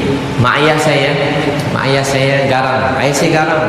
Dia kalau pegang kayu pukul 7, anak-anak semua masuk rumah. Bukan anak-anak dik, jiran-jiran saya masuk rumah. Ayah saya garang. Tapi dengan mak dia romantik, penyayang. Dia tahu sunnah-sunnah Nabi. Dia tahu pula bab-bab begitu. Dia tak belajar tapi tahu pula dia. Dia kalau makan suap-suap, itu sunnah Nabi. Kat rumah dia, abang kakak, makan berjemaah. Imam Nawawi kata makan berjemaah tu sunnah. Satu lagi pinggan yang sama. Kalau boleh share satu pinggan makan suami isteri. Kalau boleh satu dulang kalau ramai. Siapa kat rumah makan pakai pinggan share atau dulang share kat rumah? Angkat tangan. Saya makan kat rumah pakai dulang. Tak ada makan pakai dulang. Siapa makan dulang? Abang seorang. Siapa makan pakai makan dulang ada yang lain? Abang kakak, bagus abang. Yang lepas ni yang lain makan dalam pinggan. Ni bawa kasih sayang bang. Makan, suap, begitu. Ada satu keluarga syekh bergaduh. Nabi kata makan berjemaah tak? Dia kata tak ya Rasulullah. Nabi itu makan berjemaah. Lepas dia makan berjemaah, dia tak bergaduh. Makan sekali datang kasih sayang. Makan berjemaah. Tiba-tiba kan makan berjemaah, sunnah Nabi. Saya kalau jumpa budak-budak tepi jalan yang digil-gil bang, saya buat 3 je. Satu, saya cakap sayang kat dia. Budak keluar mabuk 3 pagi depan kelab, "Dek, ustaz sayang kau, Allah sayang kau." "Betul ke ustaz? Dia sayang saya jahat ustaz, main judi, minum arak, main perempuan, tak mandi wajib." Dia marah saya, dia sayang saya tak ustaz? Saya dah hafal lah, semua jawapan dia sama je. Tak semayang, main judi, bagi mak makan, tak mandi. Dah ni last mandi wajib 14 ustaz, sekarang 28 tahun. Ini badan bertatu, mana sah semayang. Soalan dia sama je lebih kurang. Saya cakap Allah sayang awak ni. Kalau dia tak sayang awak, kita pun tak jumpa malam ni. Saya percaya pertemuan kita ni Allah yang tentukan. Dia jumpakan kita. "Ustaz, macam saya ni berdosa kan masuk neraka?" Tak dia. Allah sayang awak. Dia nak bagi awak masuk syurga. Saya pujuk je dia orang semua. Tahu apa jadi? Dia orang semua selalunya sedih. Lepas tu saya ajak makan. Budak-budak degil-degil dia ajak makan. Bukan sikit-sikit dia degil. Saya kalau depan kelab tu, saya pilih muka paling jahat sekali bang. Selalu paling jahat tu dia paling baik sekali. Dia orang tu kalau cakap sikit je dah nangis kan. Lagi yang berketul-ketul, tatu naga kat sini bang. Muka bertatu gitu. Rambut bergulung begitu. Kalau perempuan tu tak pakai baju, pakai jaring dia semua sekali. Jaring nelayan dia pakai jaring semua. Pakai jaring je. Tak ada apa dah bang. Jangan bayangkan. Saya kalau tengok dia orang saya kesian. Saya teringat anak saya kat rumah. Saya kesian. Saya semenjak dakwah dia orang ni kesian. Dulu tu tengok, wah cantik juga budak ni. Sekarang tak ada bang. Kesian. Jadi kesian. Bila jumpa dia orang kesian. Tahu tak apa jadi? Saya cakap sayang. Kedua, saya ajak dia orang makan. Bila makan, saya kalau jumpa budak jahat, saya suap. Betul bang, budak paling jahat pun kalau kena suap, dia sedih. Muka karam. Bismillah dik, buka mulut, sunnah Nabi. Buka. Ya Allah sunnah. Kawan dia kata buka lah mulut, dia pun buka. Bila dia buka dia, saya suap dia kan. Saya suap daripada muka garang-garang kan, masuk je tangan saya sikit kat mulut dia, tiba-tiba manja gitu. Dia main gitu bang. Banyak kali jadi itu. Memang dia jadi macam tu. Tak percaya cuba buat. Anak-anak yang degil-degil ni kan, panggil dia bang suap, elok dia nanti. Kalau tiba-tiba saya suap adik-adik ni kan, maknanya korang jahat juga lah. Kakak sama juga, suami yang jahat-jahat pun suap juga. Suami jahat lah. Suami nakal-nakal tu suap juga. Suap dia. Kalau yang teruk kakak 3 kali sehari. Kalau baru nak mula teruk dia, sekali sehari pun okey. Ajak dia makan. Kakak jangan ada gaduh, ajak makan. Abang tengah hari makan umai, saya masak sedap, hantar gambar kat dia. Jadi dia tak nak tengah hari kena balik juga. Kalau tak tahu makan tengah hari kat mana. Malam hantar gambar lagi. Bang main makan malam bang. Macam tu. Jadi suami pun dah tak boleh dah. Dia pun dah jadi tua, dah tak teringat. Dia kalau makan sekali datang bercinta. Sebab tu abang kakak jangan makan dengan lelaki orang, dengan bini orang. Nanti jatuh cinta tau. Baiknya. Untung isteri awak kan. Ya Allah bahagia. Itulah saya pun tengok awak bahagia siapa lelaki awak. Dua-dua tengah meninggal. Jadi adik abang kakak, mulai ini jangan makan dengan bini orang, jangan makan dengan lelaki orang. Makan dengan isteri, suami, anak-anak kita sendiri. Lepas tu adik kakak, kedua suap makan. Ketiga, adik tu ada abang, dia kata, "Ustaz, sunnah Nabi," dia suap saya. Dia makan nasi berlauk kat Kubang Kerian. Dia suap saya, bila dia suap, dengan jari-jari dia sekali masuk. Dia makan nasi berlauk gitu. Saya pula mulut kecil, jari dia besar. Masuk jari, kembang-kembang tekak 3-4 hari. Jari berbulu lain macam pula kan. Panjang dulu. Sini kan abang kakak mulai ni makan berkasih sayang makan dengan keluarga, makan berjemaah. Siapa balik nanti nak makan dalam dulang, angkat tangan. Tak ada dulang, makan dalam pinggan share. Satu pinggan 2 orang, 3 orang. Lagi ramai, lagi banyak tangan, lagi berkat. Siapa makan rumah? Makan pakai pinggan, dulang. Oh, kasih sayang. Sekarang dah tak ada kasih sayang dah. Anak makan burger, semua makan hotdog, semua makan pizza, semua makan nasi biryani, semua makan sayur je. Semua lain-lain bang. Zaman kemudian ni anak lagi jauh pergi, tak tahu apa jadi bang. Zaman kita dulu elok lagi makan, lauk sama. Sekarang mana sama dah lauk. Ni anak ni nak Milo, ni Holy, ni Teh Ais, Nescafe, rumah macam restoran dah. Hari ni makan ni je lah. Semua tak, semua nak makan masing-masing. Abang jangan layankan sangat anak begitu.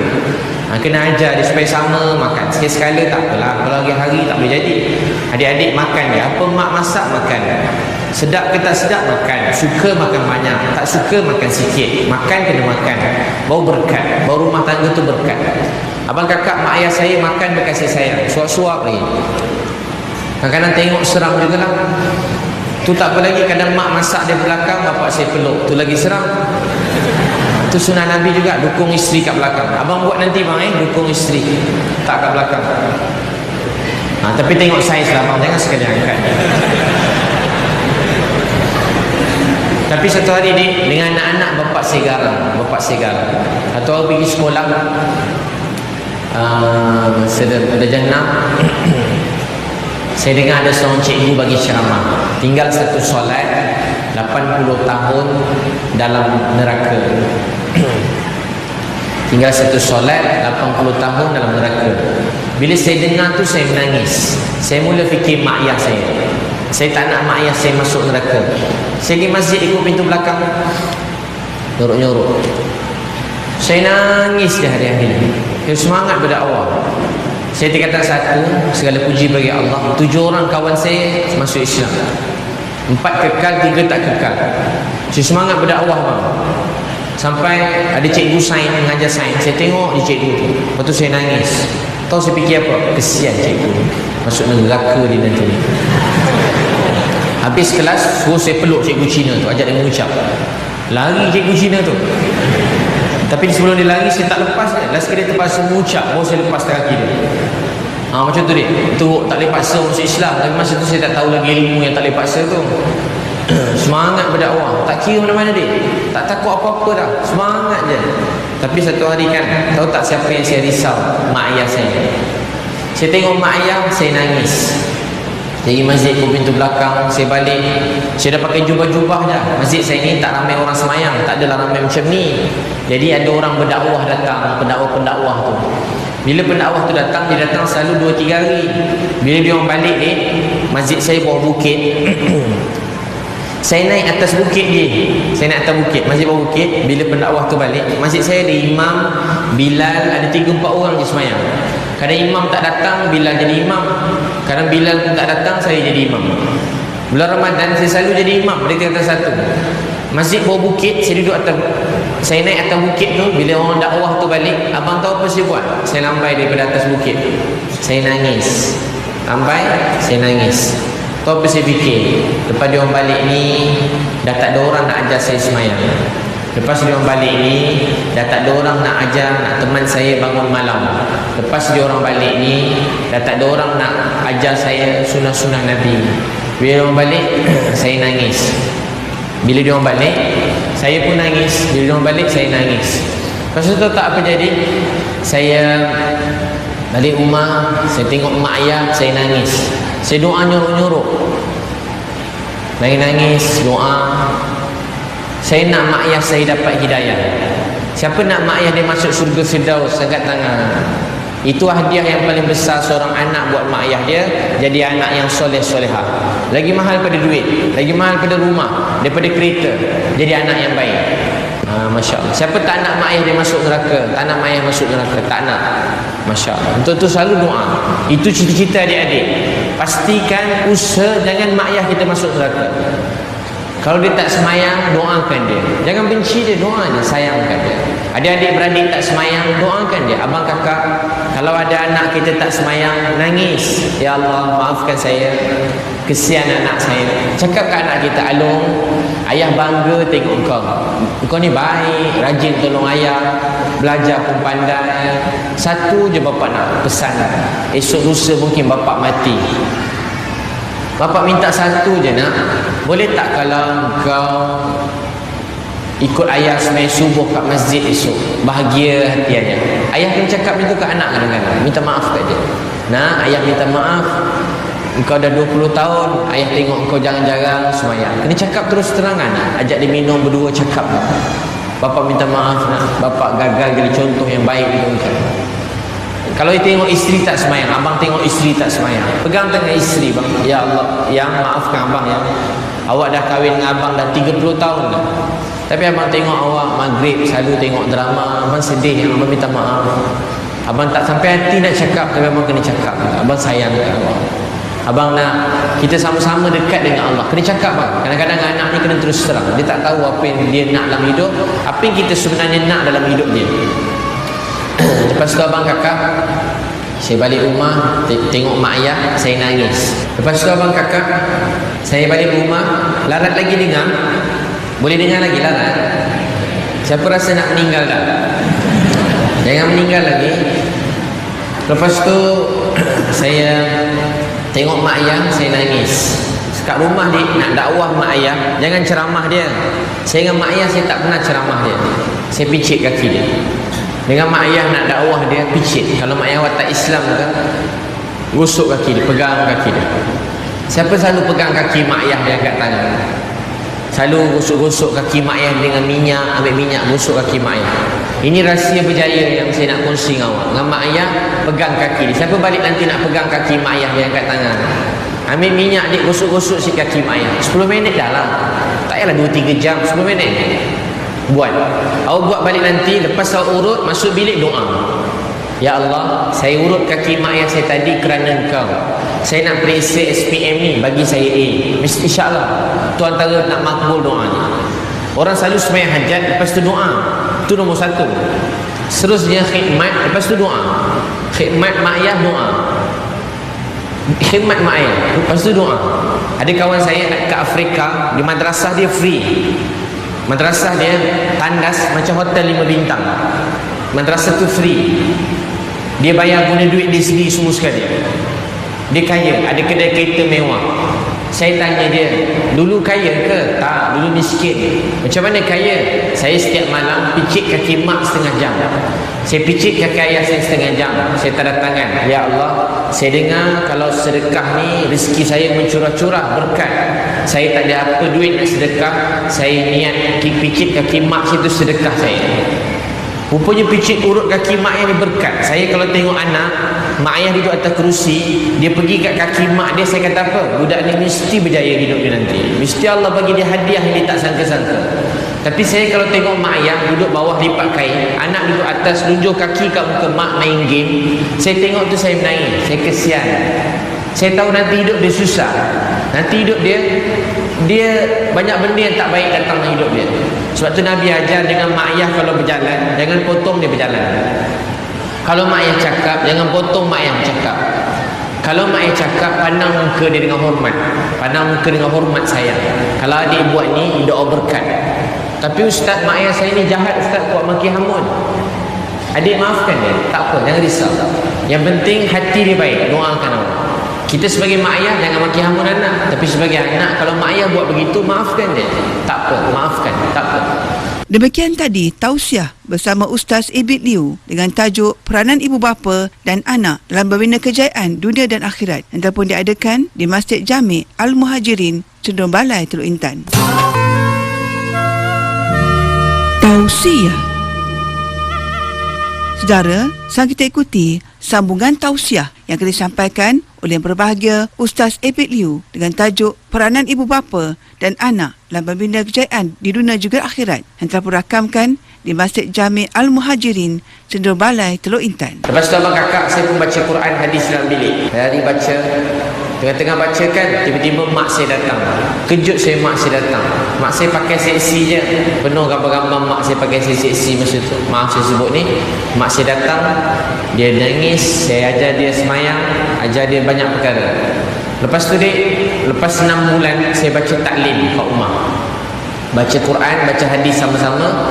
Tengah-tengah saya buat taklim kat rumah, saya, mak dengan adik. Tiba-tiba bapak saya datang, dia datang sebelah saya macam mimpi dia. Ya Allah, Hari-hari doakan ayah, tapi saya tak pernah fikir ayah saya dapat hidayah. Tiba-tiba ayah saya datang kat sebelah saya. Rambut dia dah beruban, umur dia 60 tahun. Tahu dia kata apa? Ebi, boleh tolong ayah? Tolong apa ayah? Boleh tak ajar ayah? Boleh tak ajar ayah kenal Allah? Ajar ayah sembahyang. Boleh tak ajar ayah kenal Allah? Ajar ayah sembahyang. Saya pun nangis tak berhenti. Itulah hari yang paling bahagia dalam hidup saya. Saya tengok ayah saya nangis. Saya pegang tangan dia, bawa pergi ambil wudu. Saya jadi imam, bapak saya makmum. 10:30 malam, sepanjang sembahyang tu ayah saya nangis. Ayah saya tanya, Ebi, Allah maafkan ayah tak? Ayah jahat, ayah tak pernah kenal dia, tak pernah terima kasih kepada dia maafkan ayah tak? Dia nangis tak berhenti dia. Macam mimpi sekejap je kan? Macam mimpi. Macam mimpi bang, baru semalam nangis, tak tahu ngaji, tak tahu sembahyang. Tengok orang pakai serban pun nak pakai serban. Tengok orang pakai jubah nak pakai jubah. Tengok orang buat baik teringin. Apa-apa baik-baik teringin. Tiba-tiba hari itu bapak saya datang kat saya, minta ajar semua sekali. Dia tanya, Ebi, Allah maafkan ayah tak? Dia mesti tak maafkan ayah kan nak? Saya kata, ayah nak tahu tak siapa bawa ayah hari ni sembahyang kenal Allah? Ayah nak tahu tak siapa yang bawa Ebi kenal Allah dan sembahyang? Siapa yang bawa mak kenal Allah dan sembahyang? Ayah tahu tak siapa bawa ayah hari ni? Dia nangis. Ayah saya nangis. Ayah, bukan Ebi. Saya kata ke ayah saya, ayah bukan Ebi, bukan saya. Ayah bukan mak. Ayah bukan Ebi, bukan mak. Ayah nak tahu tak siapa beri ayah hidayah hari ni? Yang beri ayah hidayah ialah Allah Subhanahu wa ta'ala. Ayah saya terus nangis tak berhenti bang. Nangis tak berhenti. Macam mimpi. Itulah hari yang paling bahagia dalam hidup saya. Kalau tak, saya tak tahu saya sembah siapa. Kalau tak, saya tak tahu saya sembah apa. Saya tak tahu apa jadi hidup saya sekarang. Hari itu Allah selamatkan saya. Abang kakak, itulah hari yang paling bahagia dalam hidup saya. Bila saya dapat kenal Allah, kenal Islam. Itu adik-adik semua kena berjaya. Abang kakak semua kena yakin pada Allah, kena berusaha sungguh-sungguh. Allah jadikan kita semua dengan Islam supaya kita dapat bawa Islam ke seluruh dunia. Boleh insya-Allah bawa Islam ke seluruh dunia. Sekarang cuba semua orang pegang tangan orang sebelah kiri kanan. Cuba pegang semua sekali. Pegang, jangan lupa pegang tangan. Tadi pegang bahu, ni pegang tangan. Siapa tak pegang dosa. Nak pegang tangan kiri kanan. Jangan lepas tangan sehingga saya suruh. Baik. Nabi SAW bila balik rumah, jangan lepas. Nabi pegang tangan Sayyidina Hasan, Sayyidina Husin, Sayyidina Ali radhiyallahu anhu. Sambil balik rumah Nabi pegang tangan. Sampai kat rumah Nabi ambil Sayyidina Hasan, hadis riwayat Ahmad. Nabi letak paha kanan, Nabi cium. Nabi ambil Sayyidina Husin radhiyallahu anhu, Nabi letak paha kiri, Nabi cium. Tangan kanan Nabi peluk Sayyidina Ali radhiyallahu anhu, Nabi cium.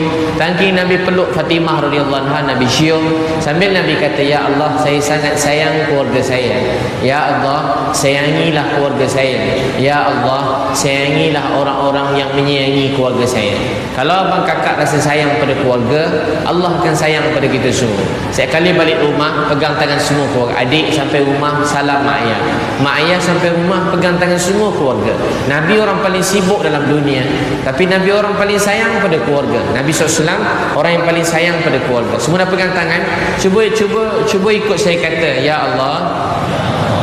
Ada hidup. Ya Allah, saya sangat sayang keluarga saya. Ya Allah, sayangilah keluarga saya. Ya Allah, sayangilah orang-orang yang menyayangi keluarga saya. Itu hadis Nabi. Cuba ingat tu nanti balik buat kat rumah ni saya saja nak suruh ingat, takut lupa. Cuba ulang lagi kata, ya Allah, saya sangat sayang keluarga saya. Ya Allah, sayangilah keluarga saya. Ya Allah, sayangilah orang-orang yang menyayangi keluarga saya. Boleh lepas tangan tu. Kerasa sedap pula pegang. Kalau sedap, bawa bertobat kan. Ya abang kakak sekalian, Nabi orang paling sayang keluarga. Nabi kalau jumpa keluarga, Nabi ucap rasa sayang. Nabi kalau jumpa keluarga, Nabi ucap rasa sayang. Nabi jumpa keluarga cakap sayang. Ya Allah, saya sayang keluarga saya. Jadi Nabi orang paling banyak berjuang dan kita dapat Islam. Nabi paling banyak berjuang, kita dapat Islam. Jadi kita kena tengok keluarga, rasa sayang. Kena rasa apa? Rasa sayang. Rasa sayang satu sama lain. Abang kakak peluk anak-anak. Saya kan saya kalau pergi mana-mana, saya tengok orang, saya pergi mana-mana sekolah, saya tengok anak-anak ni abang kakak, dia rindu kasih sayang. Dia rindu kasih sayang. Mana-mana pergi, dia orang semua rindu kasih sayang. Itu saya jumpa seorang budak dekat bawah jambatan. Ada 4 orang saya jumpa tahun lepas, perempuan bawah jambatan, pegang baby. Ada seorang daripada Perak, seorang daripada KL, seorang daripada Sabah, seorang daripada Johor. Saya sampai-sampai bawah jambatan tu satu pagi. Saya Islamkan seorang kakak India nama Lakshmi. Dia mengucap, dia menangis. Lepas saya ajar kakak tu mengucap, saya tinggalkan dia kat kawan-kawan saya yang perempuan-perempuan. Saya pun pergi dekat seorang budak tengah pegang baby. Saya pun pergi kat dia.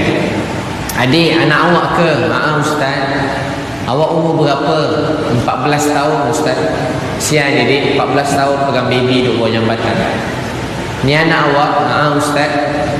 Mana? Saya tanya, bersalin dekat mana? Atas kedai mamak tu Ustaz saya sewa. Sakit adik? Macam nak mampus Ustaz. Ustaz, saya ajak dia bagi tempat tinggal, dia tak nak. Ustaz, saya tak nak apa-apa pada Ustaz. Saya bagi duit dia pun dia tak nak. Ustaz, boleh tolong saya? Boleh tolong saya? Boleh tak ajar saya semayang? Boleh tak ajar saya semayang? Ustaz, boleh tak tolong ajar saya semayang?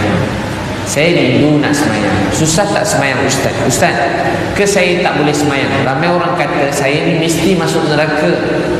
Anak saya ni pun masuk neraka Ustaz, sebab kami orang jahat. Anak saya ni anak haram ke Ustaz? Saya ni pun macam haram, anak saya pun haram juga. Ustaz, saya masuk neraka kan? Tak adik, Allah sayang kat awak. Awak buat silap sekali berzina, awak dapat anak ni. Tapi awak bagus, awak tak bunuh anak ni. Awak tahu tak, awak baik, hebat, jaga anak ni. Orang kalau selamatkan anak kucing ni dapat pahala, selamatkan anak anjing pun boleh dapat pahala. Awak selamatkan seorang manusia, Ustaz tak tahu berapa besar pahala awak dapat. Awak boleh bunuh budak ni. Pak awak hilang ke mana? Boyfriend awak hilang. Mak bapak awak pun mungkin marah awak. Awak duduk jaga dia seorang-seorang bawah jambatan. Awak baik, Ustaz hormat awak, Ustaz sayang. Dia kata, Ustaz tak, saya mesti masuk neraka Ustaz, saya jahat, saya semayang pun tak tahu. Saya masuk neraka Ustaz, saya kotor, saya masuk neraka. Dia dah sedih. Tak adik, kalau awak masuk neraka, Ustaz masuk dulu neraka. Dia pun terkejut. Ustaz baik, Ustaz tak masuk neraka, Ustaz pakai jubah. Ustaz ada janggut dia. Ustaz ada janggut, dia kata saya. Saya kata, dik, neraka tu tak kira ada janggut ke jubah dik. Mungkin janggut dengan jubah tu selamat, orang ni tak selamat sebab jahat. Tapi tu sunnah Nabi, bagus adik, tambah pahala. Tapi mungkin yang janggut dia selamat. Saya cakap kat adik tu kata, tak, Ustaz tak masuk neraka. Tak adik, Ustaz masuk neraka. Saya pula masuk neraka dah. Kenapa Ustaz masuk neraka? Awak tahu tak, rumah awak dengan Ustaz ni tak sampai setengah jam. Tanggungjawab saya besar. Saya kalau pergi KL tu tak sampai setengah jam. Saya kalau masuk KL tu tak sampai setengah jam. Saya pergi ke LCC tu setengah jam. Saya pergi dekat Bukit Bintang tu setengah jam. Saya pergi dekat mana-mana tu setengah jam. Saya katakan dia, adik, Ustaz masuk neraka dulu. Sebab Ustaz siang malam ceramah sana sini, tapi awak duduk bawah jambatan. Kalau masuk neraka, saya masuk dulu. Masuk dulu bang. Saya masuk dulu. Hari-hari ceramah sana sini. Janggut bukan main panjang ni. Pakai jubah, pakai kopiah. Tapi ada budak perempuan tak tahu semayang duduk bawah jambatan pegang baby, mungkin dia mati. Saya pun kata, dik, Ustaz masuk neraka dulu. Dia pula pujuk saya, Ustaz tak masuk neraka. Saya kata, Ustaz ajar saya semayang boleh? Saya pun ajar dia semayang. Bila saya ajar dia semayang, susah tak semayang Ustaz? Senang. Jadi takbir, Allahu Akbar, tu saya ajar dia Fatihah, saya ajar dia tahiyat, saya ajar dia salam. Senangnya Ustaz. Tahiyat dia tak boleh baca. Sah tak semayang saya? Sah. Saya pun ajak dia dekat hotel. Budak-budak tu kawan-kawan dia semua, satu bilik lelaki, satu bilik perempuan. Sian budak-budak tu Beza bang, anak-anak kita dah ada mak ayah. Anak-anak ni tak ada macam anak-anak kita. Dia tak macam kita bang. Kita ni jadi baik sebab pukul 7 mak kita cari kita. Hilang sekejap ni awak jadi baik sebab mak ayah awak cari awak. Ada orang dia keluar rumah tak ada orang cari dia bang. Tak ada orang cari. Dia kalau mati pun mak mungkin tak ada orang tahu dia mati. Kalau dia kena jual pun tak ada orang tahu dia kena jual. Ada tahu apa jadi? Saya ajak dia pergi hotel, belanja makan, masuk hotel, lelaki perempuan dah habis lama sikit pukul 2 kami semayang. Allahu Akbar. Saya guna satu bilik tu semayang. Allahu Akbar. Baru semayang jadi ada tahu apa jadi? Saya bacalah Bismillahirrahmanirrahim. Alhamdulillahirabbil Ar-Rahmanirrahim sampai Ar-Rahmanirrahim. Ar-Rahmanirrahim. Saya dengar bunyi budak-budak tu nangis. Saya terus jadi sedih bang. Sedih. Saya nangis semayang tu sedih. Rasa bersalah. Habis semayang, Assalamualaikum warahmatullahi. Assalamualaikum warahmatullahi. Budak-budak tu datang kat saya. Yang laki-laki, yang perempuan tu datang kat saya. Yang laki peluk saya. Semua nangis-nangis. Ustaz, esok subuh Ustaz boleh datang lagi ajar kita orang jadi imam kita orang. Ustaz, nanti esok maghrib isyak Ustaz boleh datang lagi ajar kita orang semayang. Ustaz, kami tak pernah ada orang ajar kita semayang macam ni. Ustaz, tak ada orang pernah jadi imam kita orang macam ni. Ustaz, best kan semayang macam ni? Dia orang nangis, kesian. Ada tahu tak? Ramai anak orang Islam kat luar sana begini. Sebab tu kalau orang Islam sama orang Islam dipentingkan di sini, bergaduh entah apa-apa, kita berdosa. Tahu tak paling banyak di tepi jalan bawah jambatan tu siapa bang? Anak orang Islam. Saya bukan nak salahkan sesiapa bang. Saya memang malu dengan Allah. Semoga Allah maafkan saya. Saya sedih bang. Saya terhutang budi pada semua Islam kat Malaysia. Saya terhutang budi pada mak ayah tuan-puan. Tanpa doa mak ayah tuan-puan, saya tak tahu apa saya sumpah sekarang. Sebab doa mak ayah tuan-puan orang Melayu Islam yang baik, berakhlak mulia, saya dapat Islam. Tapi bang, ramai budak-budak tepi jalan, semua anak-anak orang Islam. Anak-anak orang Islam. Kita patut menangis, malu dengan Allah. Semoga Allah maafkan kita semua. Semoga Allah ampunkan dosa kita semua. Budak-budak ni tahun lepas saya jumpa 4 orang bang. Budak perempuan pegang baby, budak perempuan 14-15 tahun pegang baby. Saya tak tahu apa nak buat. Saya bawa dia orang ada tempat tinggal, Itu saya jumpa budak dah jadi 5 dah jadi 5. Dia jual burger. Baik ni, jual burger. Mak ayah dia tak ada, dia tinggal dengan nenek ni. Nenek dia pun dah tua, jual kuih. Sial, jual kuih. Nenek jual kuih, dah tua dah bang. Jual kuih. Dia jaga cucu. Mak ayah budak ni kahwin lain, mak kahwin lain, ayah kahwin lain. Dia tak tengok-tengok dah anak. Anak tu tak tahulah anak luar nikah ke apa, tapi tak nak tengok anak tu. Dan tu kalau luar nikah, dia bukan manusia ke kena jaga. Dia luar nikah pun Allah jadikan. Ya Allah tahu budak tu dah jadi bang. Yang berdosa sekali berzina tu, tapi anak tu kena jaga sampai bila-bila. Manusia. Tapi abang tahu apa jadi? Mak ayah dia tak jaga dia. Tahu siapa jaga? Nenek ni. Dia budak ni tak pergi sekolah, dia game. Dia kawal pula budak-budak jahat. Sebab tak ada orang sayang dia sangat. Jadi yang sayang dia budak-budak dadah. Budak dadah baik-baik kan. Tapi yelah, budak dadah nak didik dia sampai mana sangat. Dia pun jadi tukang jual dadah juga. Dia jual burger bang. Cikgu dia suruh saya pujuk dia. Saya pergi jumpa dia tengah jual burger malam-malam. Dik, bagus kau jual burger, banyak dapat. Saya berbual dengan dia. Ustaz, dia pun cerita dia dapat berapa semua sekali. Kau kenapa tak pergi sekolah? Malas Ustaz. Nenek pun susah, cikgu suruh pergi sekolah. Dah tu baik saya pergi cari rezeki je Ustaz. Malas susahkan nenek, saya kesian. Lepas tu kan, nampak jahat dia kan, tapi dia bagus, otak dia cerdik. Dia tak nak susahkan nenek ni. Saya tidur kat masjid, dia datang kat saya. Saya tengah tidur, macam ni masjid besar. Satu pagi, saya tengah tidur, dia datang sebelah saya. Dia ketuk saya kuat-kuat. Bang, dah tidur ke? Dah jaga dah dik. Tadi tidur. Ustaz, saya ni jahat Ustaz. Mula dia, orang jahat semua cakap macam tu. Abang kalau jumpa orang jahat, tak payah cakap dia jahat. Engkau ni jahat masuk neraka, jangan cakap macam tu. Dan kau masuk syurga, dia tanya. Dah sudah.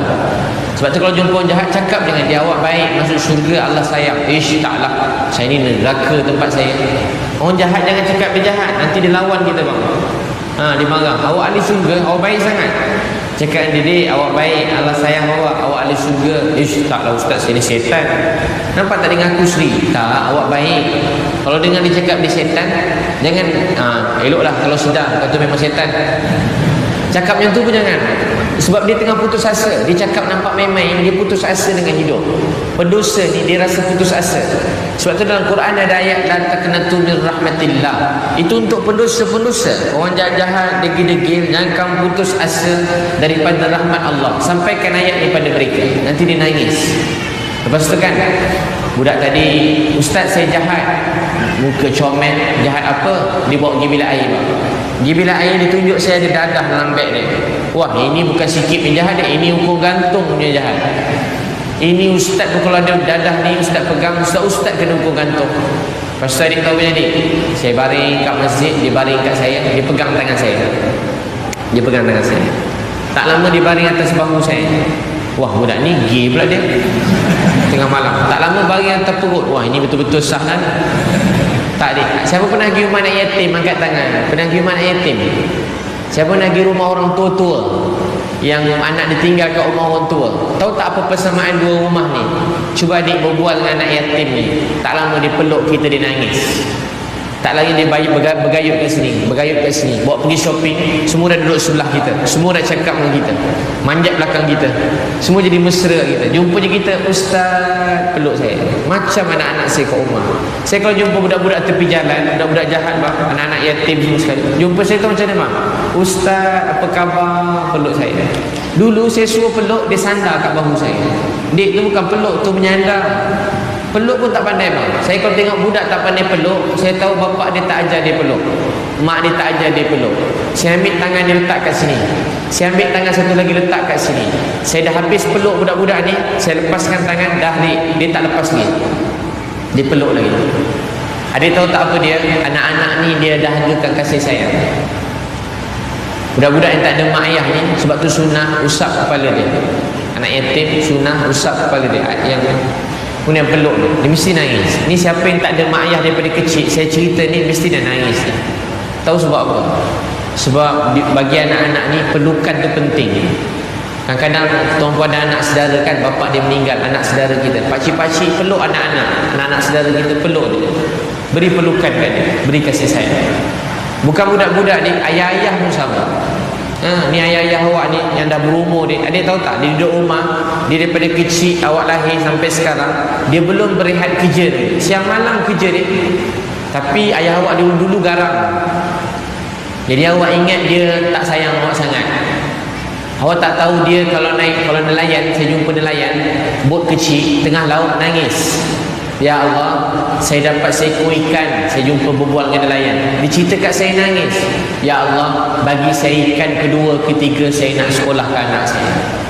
Orang kat kebun getah ni susah, nangis. Tengok kiri kanan tak ada orang, nangis kuat-kuat. Ya Allah, saya nak sekolahkan anak saya, tolonglah saya. Orang tak nampak. Awak tahu tak adik-adik, ayah kita, abang kakak, kalau kita sakit, dia bawa motor, dia berhenti tepi jalan, nangis kuat-kuat tepi jalan. Ayah-ayah selalu nangis dalam atas motor. Dalam kereta kau dengar ceramah radio kat Aikim tu, ayah-ayah berhenti di berjalan, nangis kuat-kuat. Dengan pasal anak nangis. Abang tahu tak apa dia? Ni ayah-ayah kita ni. Kita balik rumah, dia duduk kan. Ni haji-haji yang berumur sikit, orang lama-lama ni. Kadang-kadang anak balik peluk mak, dia dulu garang, jadi anak tak berani sangat dengan ayah. Ayah salah je, intai je, bila anak aku nak datang salam aku ni, bila anak aku nak berbual, tanya khabar aku. Tanya khabar pun tak kat ayah. Ayah sedih. Ayah saya 80 tahun. Dulu dia garang kan. Sekarang ayah saya 80 tahun tu, mak dah meninggal. Saya balik rumah, saya peluk ayah saya.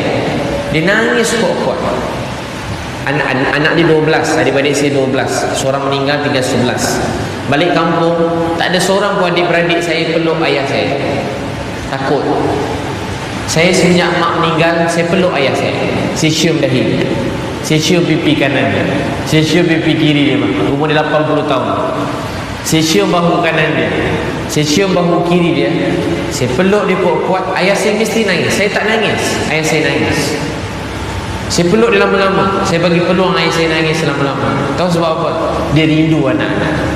Suatu adik, siapa ada ayah lagi angkat tangan? Abang kakak, adik-adik mana-mana lah mak ayah. Siapa ada ayah lagi? Siapa kat sini ada ayah lagi?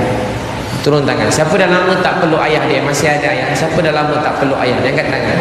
Siapa dah lama tak peluk ayah dia? Adik balik nanti peluk ayah. Peluk.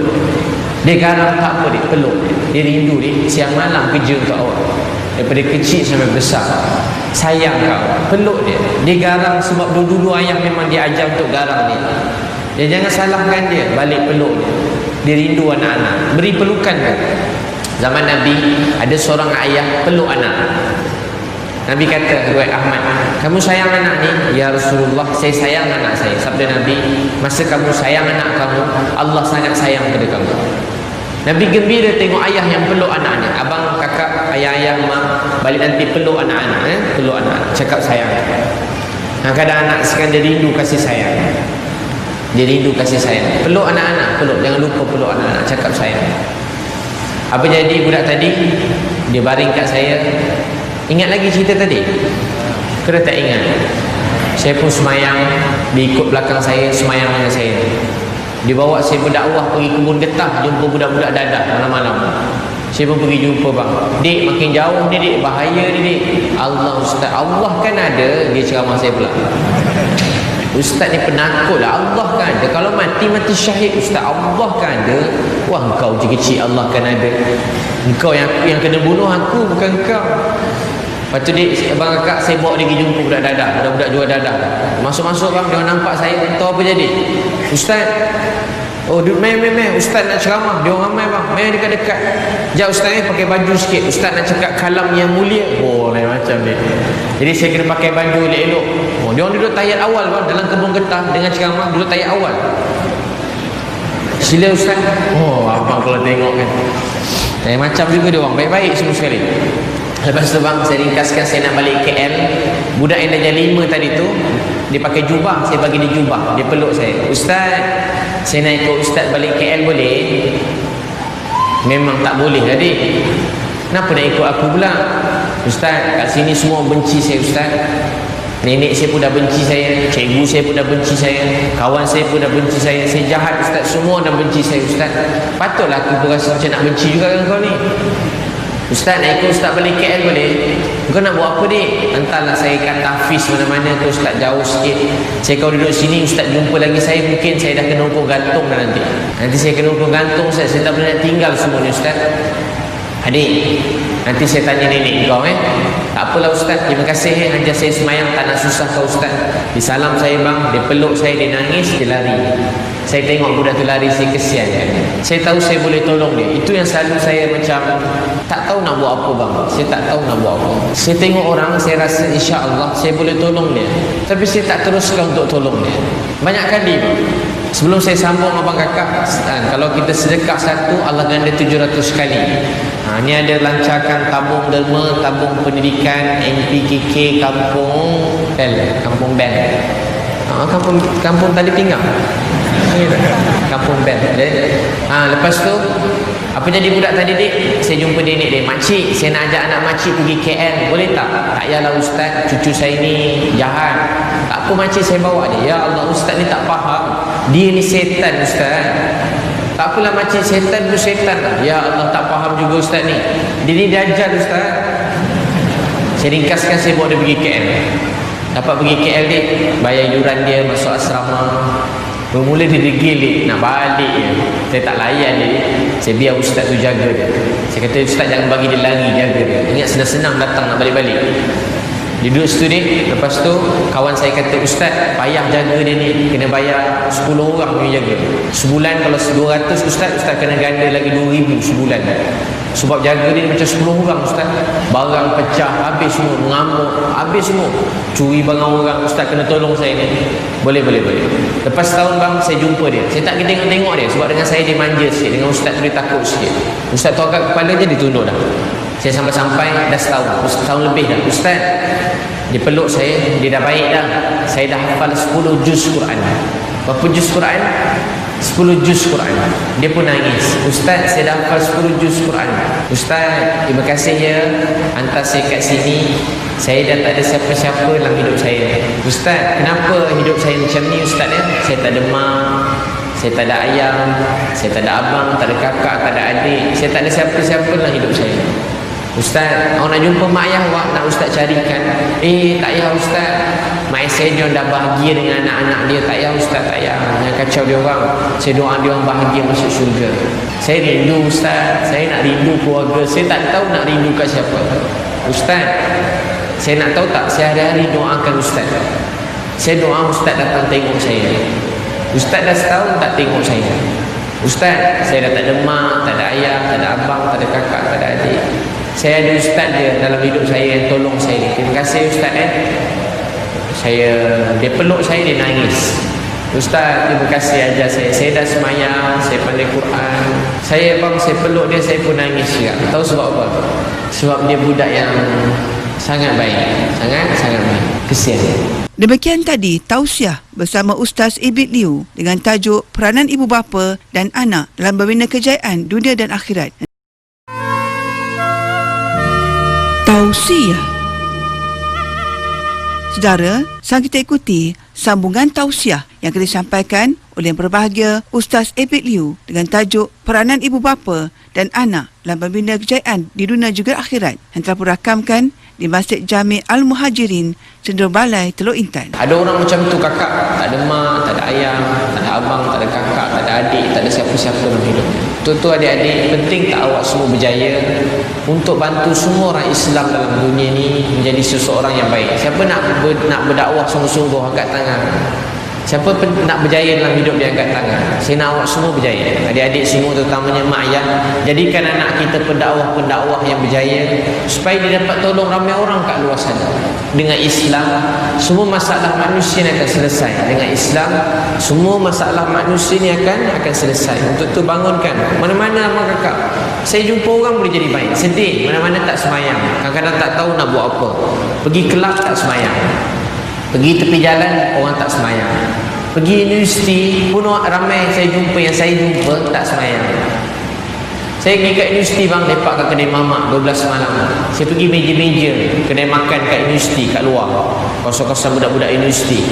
Saya duduk, adik, ustaz nak ceramah awak boleh? Abang nak jual barang ke? Tak. Abang jual barang kan? Tak ada jual barang. Abang jual insurans kan? Tak juga deh. Abang nak apa bang? Saya nak cakap agama kat awak. Sorry bang, kami busy, sibuk. Tak apa dek, ustaz bayar makan awak semua sekali. Saya bayar makan awak, saya nak masuk 5 minit. Oh, abang nak bayar semua sekali? Tak apa bang, 10 minit pun boleh. Saya pun duduk, saya ceramah dia.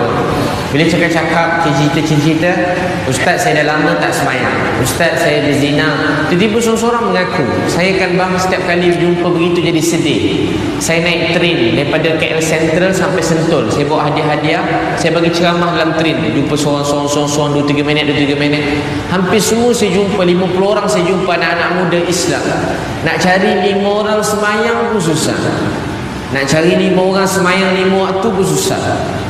50 orang saya jumpa sehari, nak cari 5 orang semayang 5 waktu pun susah. Baik lelaki, baik perempuan. Saya dah tak tahu nak buat apa bang. Malu dengan Allah, malu dengan Nabi. Abang, apa kita nak buat? Anak-anak kita banyak tak semayang, apa nak buat? Abang rasa nak buat macam mana? Ramai anak muda kita dah tak semayang. Jumpa mana-mana tak semayang. Setakat saya jumpa tak semayang. Kalau abang tanya semayang, dia cakap semayang. Abang kau nak tanya orang semayang, tanya macam ni. Isyak dah semayang dik? Belum. Maghrib dah semayang? Belum. Asar tadi semayang dik? Belum. Zuhur tadi semayang dik? Belum ustaz. Subuh tadi semayang? Tak ustaz. Semalam tak juga kan? Tak ustaz. Minggu ni belum ada semayang kan? Belum. Dik, bila last awak semayang? Itu cara tanya semayang. Kalau abang tanya dah semayang tak tinggal. Kakak semayang cukup? Alhamdulillah ustaz, semayang cukup. Dia anggap laju, dia malu. Saya tanya terus terang dia, kakak dah semayang isyak? Belum. Bukan kita nak aibkan dia, tak. Kita nak biar dia berfikir tinggal semayang tu salah. Dah semayang asar? Belum. Jadi kakak nak buat macam mana? Makcik-makcik, kakak-kakak, macam mana nak buat? Ramai anak-anak muda kita tak semayang, apa kita nak buat? Banyak anak muda tak semayang, macam mana nak buat? Semayang ni tiang agama. Semayang ni tanda hamba pada Allah. Dengan semayang hidup kita jadi baik. Tapi anak muda kita ramai tak semayang. Adik-adik, adik, abang, kakak, apa nak buat? Ni adik-adik pula ustaz tanya, apa nak buat adik? Ramai kawan-kawan awak tak semayang, macam nak buat? Ramai kawan-kawan tak semayang. Macam nak buat? Adik beritahu kat ustaz, macam mana nak buat? Macam nak buat? Oh abang, kakak, adik dah tidur ke? Apa nak buat? Ramai kawan-kawan tak semayang. Apa nak buat? Macam mana nak buat? Ramai anak muda tak semayang. Apa kita semua nak buat? Siang Nabi berdakwah siang malam nak sampaikan Islam pada kita. Solat tu untuk hidup kita baik, bahagia.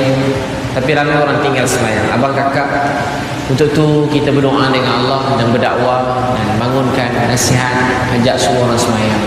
Boleh insyaAllah siapa nak ajak semua kawan-kawan dia semayang, angkat tangan.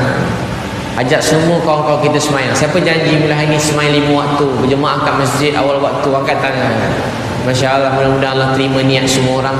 Jaga semayang, jangan tinggal ni. Saya tak tahu nak buat apa. Malu dengan Nabi ni, malu dengan Nabi, kesian Nabi. Tahu tak kesian ke kat Nabi ni? Abang, kakak, kesian tak kat Nabi? Saya cakap bini saya ni, maaf bunyi kalau macam marah ke, suara saya serak sikit. Kesian kat Nabi. Nabi susah buat dakwah. Nabi lahir-lahir ayah tak ada. 6 tahun mak Nabi meninggal. Susah Nabi. 8 tahun datuk Nabi meninggal. Daripada Nabi Adam sampai kiamat, tak ada manusia yang lebih Allah sayang lebih daripada Nabi Muhammad sallallahu alaihi wasallam. Daripada Adam sampai kiamat, tak ada wajah lebih indah daripada wajah beliau. Kata sahabat, kami tengok bulan, kami tengok Nabi. Kami tengok bulan, kami tengok Nabi. Kami tengok bulan, kami tengok Nabi. Kami lihat wajah Nabi lebih bercahaya daripada bulan. Manusia yang paling Allah sayang dalam dunia, paling Allah sayang. Lahir-lahir ayah meninggal dunia. Nama ayah Nabi Abdullah. Abdullah lebih kurang di umur 25 tahun. Balik ziarah Abdullah. Balik ziarah Abdullah. Nabi, Aminah, Ummu Aiman.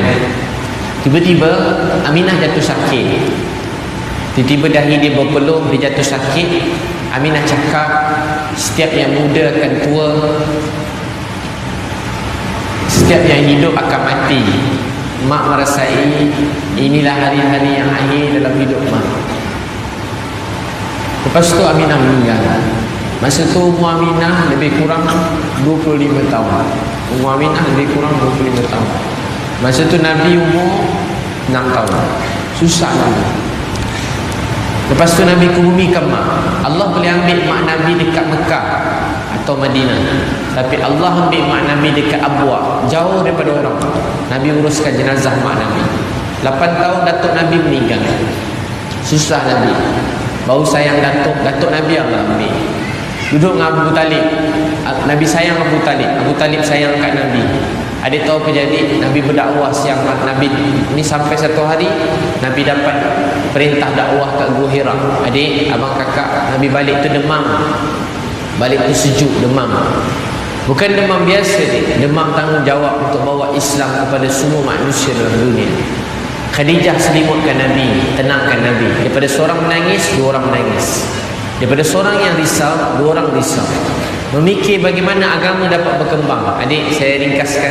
Satu hari Nabi buat dakwah, masuk kemah, tercampak keluar. Masuk kemah kedua, tercampak keluar. Masuk kemah, tercampak keluar. Ada satu kemah terima dakwah Nabi. Nabi gembira sangat. Tiba-tiba ketua kaum tu datang.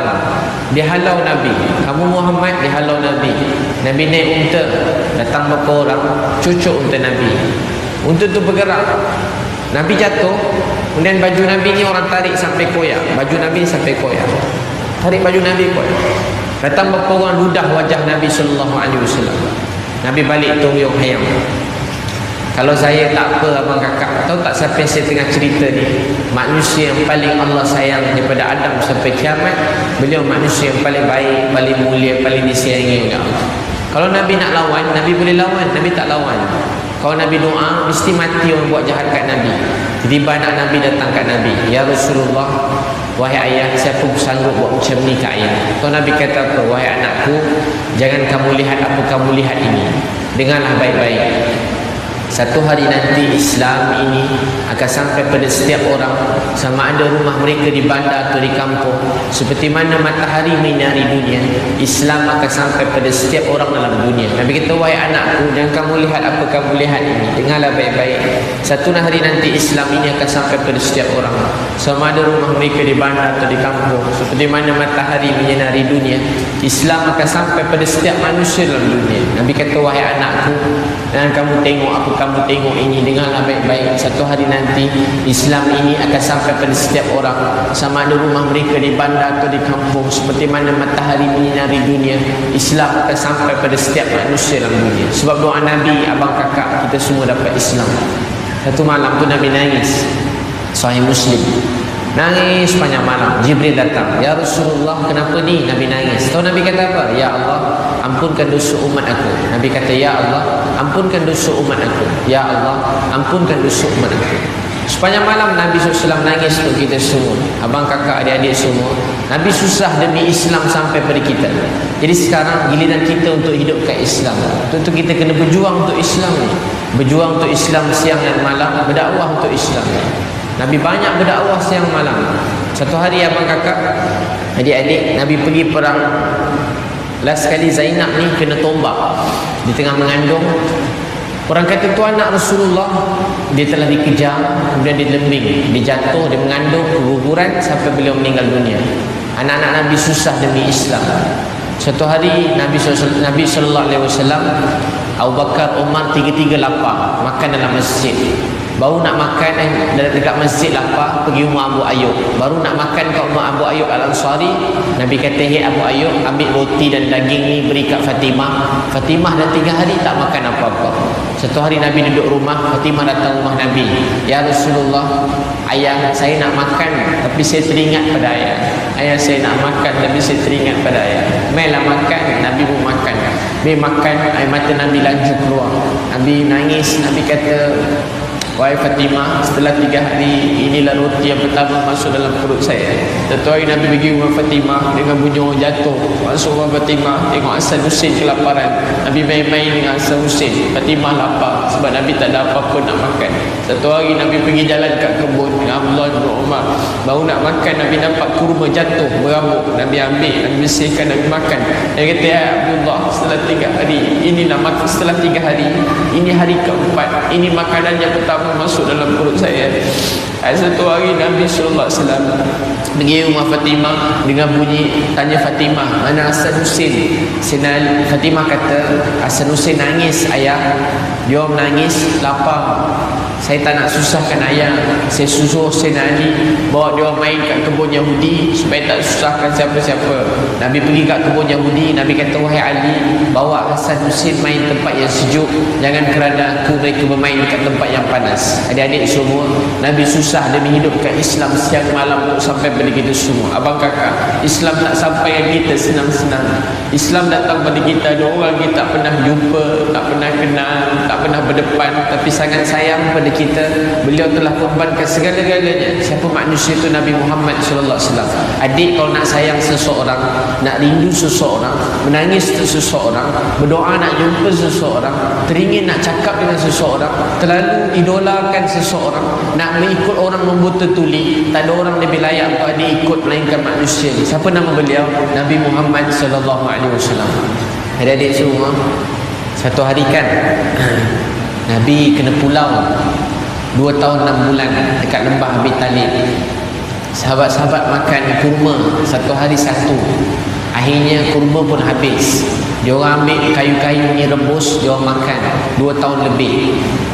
Sahabat semua lapar. Ada anak mati dalam pangkuan. Kata sahabat, "Kami buang air besar, najis kami macam najis kambing. Kami tak ada apa nak makan, kami tak ada apa nak buang." Nabi balik-balik tu dia 2 tahun 6 bulan tak makan. Adik kira macam mana dia? 2 tahun 6 bulan tak makan sangat. Satu hari satu kurma. Nak hidup macam mana bang? 2 tahun 6 bulan. Budak-budak kecil sampai ada yang mati lapar, sakit. Budak-budak kecil mati lapar, sakit. Orang Islam dipulaukan. Habis pemulauan tu, habis ni tiba-tiba orang lupa. Allah takdirkan orang lupa. Orang mula burus niaga dengan orang Islam tanpa sedar. Balik daripada tu, Khadijah meninggal, Ummul Mukminin. Kakak semua kena doa, "Ya Allah, temukan kami semua dengan Khadijah radhiyallahu anha." Adik-adik yang perempuan doa, kita semua doa, "Ya Allah, temukan kami dengan Zainab radhiyallahu anha, anak sulung Nabi." Beliau jaga Nabi masa kita semua tak ada kat sana. Ruqayyah, Ummu Kalsum, Fatimah radhiyallahu anha. Lepas tu apa jadi? Balik-balik 2 orang meninggal. Khadijah meninggal. Dengan siapa meninggal? dengan Abu Talib. Khadijah radhiyallahu anha, Abu Talib. Nabi semua orang nak bunuh Nabi. Nabi pergi Taif. Sampai Taif kena balik batu. Aisyah tanya Nabi, "Ya Rasulullah, adakah peristiwa Uhud paling teruk?" Adik pernah dengar perang Uhud? Oh, abang kakak pernah dengar perang Uhud? Azizul, perang Uhud pernah dengar perang Uhud? Perang Uhud ni paling teruk sekali. Perang Uhud paling teruk sekali. Perang Uhud paling teruk sekali. Masa perang Uhud ni orang serang Nabi ni sampai nak kena bunuh dia, 70 sahabat mati syahid. Nabi kena pukul, ni topi besi ni terkepit, ni semua terkepit, ni berdarah pada kepala ni sampai ni semua sikit berdarah. Dia cengkam tu, ni topi besi tu dia tercengkam kuat-kuat. Jadi Nabi sakit, ni semua berdarah. Nabi kena pukul kuat-kuat. Daripada ni semua tertutup, gigi Nabi patah. Nabi tanya, "Mana jiran-jiran aku dalam syurga? Mana jiran-jiran aku dalam syurga?" Ada 7 sahabat datang tolong Nabi. Ada 7 sahabat. Salah seorang sahabat yang tolong Nabi itu nama dia Abu Dahdah. Adik baca satu kisah dia. Salah seorang dia Abu Dahdah. Tak sempat nak cerita semua, saya cerita berapa orang dia. Abu Dahdah. Abu Dahdah ni dia sayang kat Nabi. Abu Dahdah ni sayang kat Nabi. Satu hari ada anak yatim jumpa Nabi. "Ya Rasulullah, saya ada kebun. Saya nak buat pagar tapi tak boleh buat, ada pokok besar halang. Jadi tolonglah saya ya Rasulullah." Nabi pun tanya, "Mana tuan yang punya pokok yang halang tu mana?" Nabi panggil dia. "Saudara, saya nak bagi satu pohon tamar dalam syurga, saudara bagi pohon tamar tu untuk saya." Laki tadi terus tinggalkan Nabi. Dia tak nak offer Nabi tu, tak nak, dia tinggal Nabi. Dia tak layan Nabi. Ada seorang lelaki, Abu Dahdah nama dia, pegang tangan lelaki yang tinggalkan Nabi tu. "Saudara, saya nak beli pokok tu dengan kamu. Saya nak beli pohon tamar tu dengan kamu." "Siapa kamu?" "Saya Abu Dahdah." Orang lelaki dengan Abu Dahdah, dia terus gembira. Abu Dahdah ni orang kaya. Ni orang pandang duit lagi masa tu, mungkin iman tak kuat lagi. "Saudara, saya nak berus niaga dengan kamu." "Siapa kamu?" "Abu Dahdah." Dia pegang tangan lelaki tadi tak lepas, dia pandang Nabi. "Ya Rasulullah, kalau saya dapatkan pohon tamar ni, pohon tamar yang Tuan janji dalam syurga tu saya dapat tak? Kalau saya dapatkan pohon tamar ni, pohon tamar dalam syurga saya boleh dapat tak?" Nabi kata, "Abu Dahdah, pohon tamar dalam syurga tu untuk kamu. Saudara, saya nak bagi seluruh tanah, kebun, rumah saya, Tuan ambil semua sekali. Saya nak satu pohon tamar yang Nabi nak." Dia boleh bagi sikit je bang, bagi duit boleh dapat pohon tamar. Dia kata, "Saudara, ambil rumah, kebun saya, semua sekali Tuan ambil. Saya nak satu pohon tamar kamu." Laki dia terus terkejut bang. Dia terus setuju kan. Untung besar. Dia pandang Nabi. "Ya Rasulullah, saya nak tanya, pohon tamar tu dalam syurga untuk saya sekarang dah ada. Pohon tamar untuk saya dalam syurga sekarang dah ada." Sahabat dia sayang kat Nabi. Nabi kata, "Abu Dahdah, pohon tamar tu sekarang dah ada dalam syurga. Pohon tamar dalam syurga tu dah ada." Pohon tamar tu satu, dia bukan kejar pohon tamar tu. Ada tahu tak apa dia sebenarnya dia kejar? Dia kejar untuk gembirakan Nabi, untuk dapat redha Allah Subhanahu Wa Taala. Pohon tamar tu dia gembira, tapi lebih dia nak kejar apa dia? Dia nak sukakan Nabi. Dia nak Nabi senyum. Nabi kata, "Abu Dahdah, pohon tamar tu sekarang dalam syurga dah ada dah." Di jalan balik, dia pusing kat Nabi lagi sekali. Dia pusing kat Nabi, "Ya Rasulullah, pohon tamar tu dalam syurga sekarang dah ada." Nabi kata, "Abu Dahdah, pohon tamar tu sekarang dah ada dalam syurga." Dia balik, dia beritahu kat isteri dia, "Yang abang dah kemas barang, kita dah jual semua kebun ni, ganti dengan satu pohon tamar." Terperanjat isteri dia. "Pohon tamar apa abang? Mahal sampai semua sekali." "Wahai isteriku, pohon tamar dalam syurga daripada mulut Nabi, janji daripada Nabi."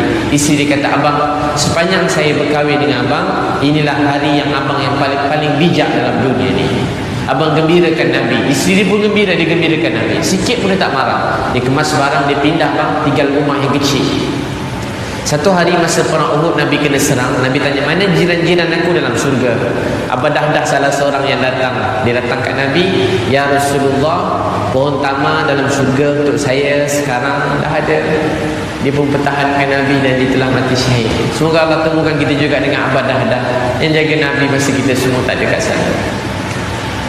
Budak-budak dik sayang-sayang kat Nabi. Ada seorang dik nama dia Jabir bin Abdullah. Siapa nama dia dik? Jabir bin Abdullah. Dia adik-beradik dia ramai perempuan, dia seorang lelaki. Jadi dia dengan bapa dia rapat. Daripada kecil dia tanya, ayah nak ikut, ayah nak ikut, ayah nak ikut, ayah kenapa ayah masuk Islam, kenapa ayah ajak kita orang masuk Islam. Daripada kecil dia banyak berbual dengan ayah dia. Yang lain semua perempuan 7-8 orang, dia seorang lelaki manja dengan ayah dia. Tiba-tiba ayah dia nak pergi perang Uhud. Adik tahu apa dia buat? Ayah nak ikut sekali, dia nak ikut ayah dia.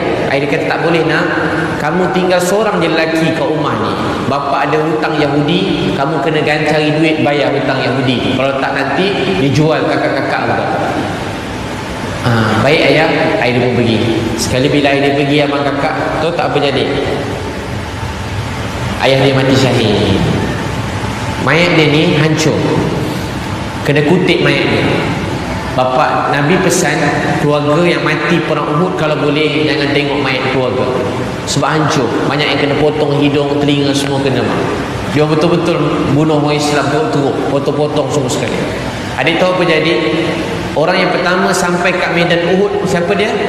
Jabir bin Abdullah radhiyallahu anhu. Jabir pun sampai. Jabir datang cari ayah dia, Abdullah Al-Haram Al-Ansari. Dia pun cari bapak dia. Sekali dia nampak mayat bapak dia, dia nangis kuat-kuat, dia nangis kuat-kuat. Hari tu hari semua orang nangis. Tak ada orang tak nangis. Kali pertama orang Islam mati ramai-ramai 70 orang. 70 mati syahid. Dia tengok mayat bapak dia, dia nangis kuat-kuat. Nabi datang daripada belakang, Nabi pegang dia. Wahai anak, nak tak kamu nak tahu tak ayah kamu sekarang sedang buat apa? Kamu kat mana sekarang? Ya Rasulullah, tolonglah khabarkan kepada saya. Wahai anak, ayah kamu sedang ditanya oleh Allah. Dalam Asbabun Nuzul diceritakan kisah ni. Ayah kamu sedang ditanya oleh Allah, apa yang kamu ingin wahai hamba?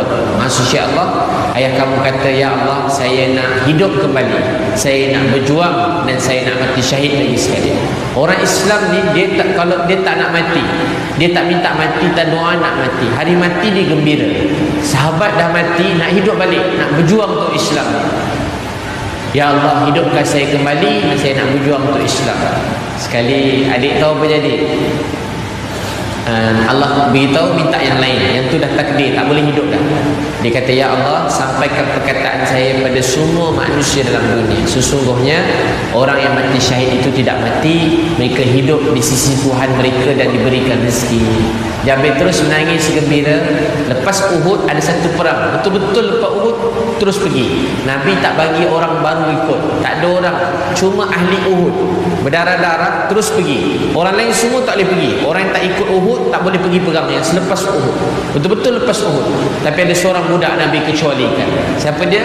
Jabir radhiyallahu anhu.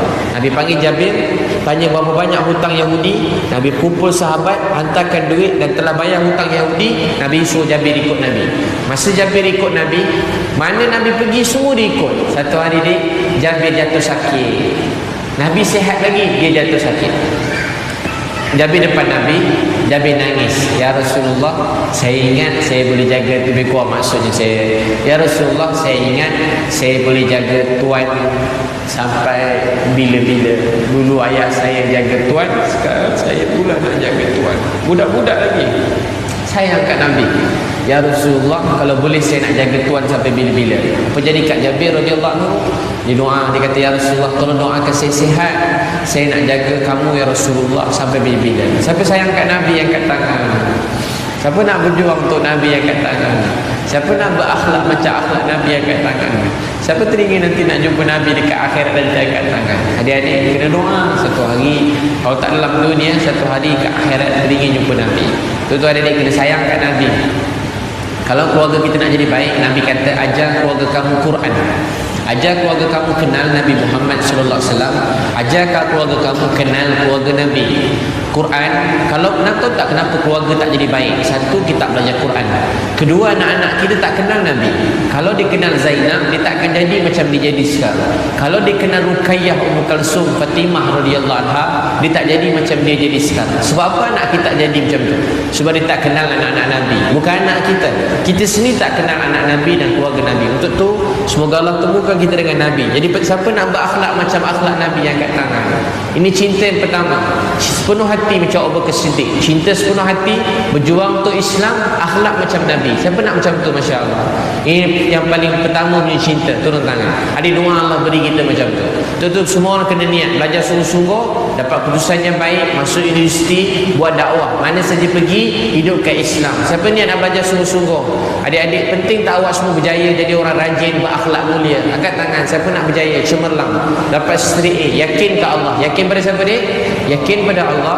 Berjuang sungguh-sungguh. Adik semua ada doa Nabi. Sebab doa Nabi, kita duduk kat sini sekarang. Kalau tak, kita tak tahu apa jadi hidup kita sekarang. Kita semua ada doa Nabi. Berjuang untuk Islam. Sikit lagi saya nak buat kesimpulan lah. Nak habis 10 sikit lebih begitu. Abang kakak, betul-betul jaga Islam sungguh-sungguh. Sungguh-sungguh jaga Islam.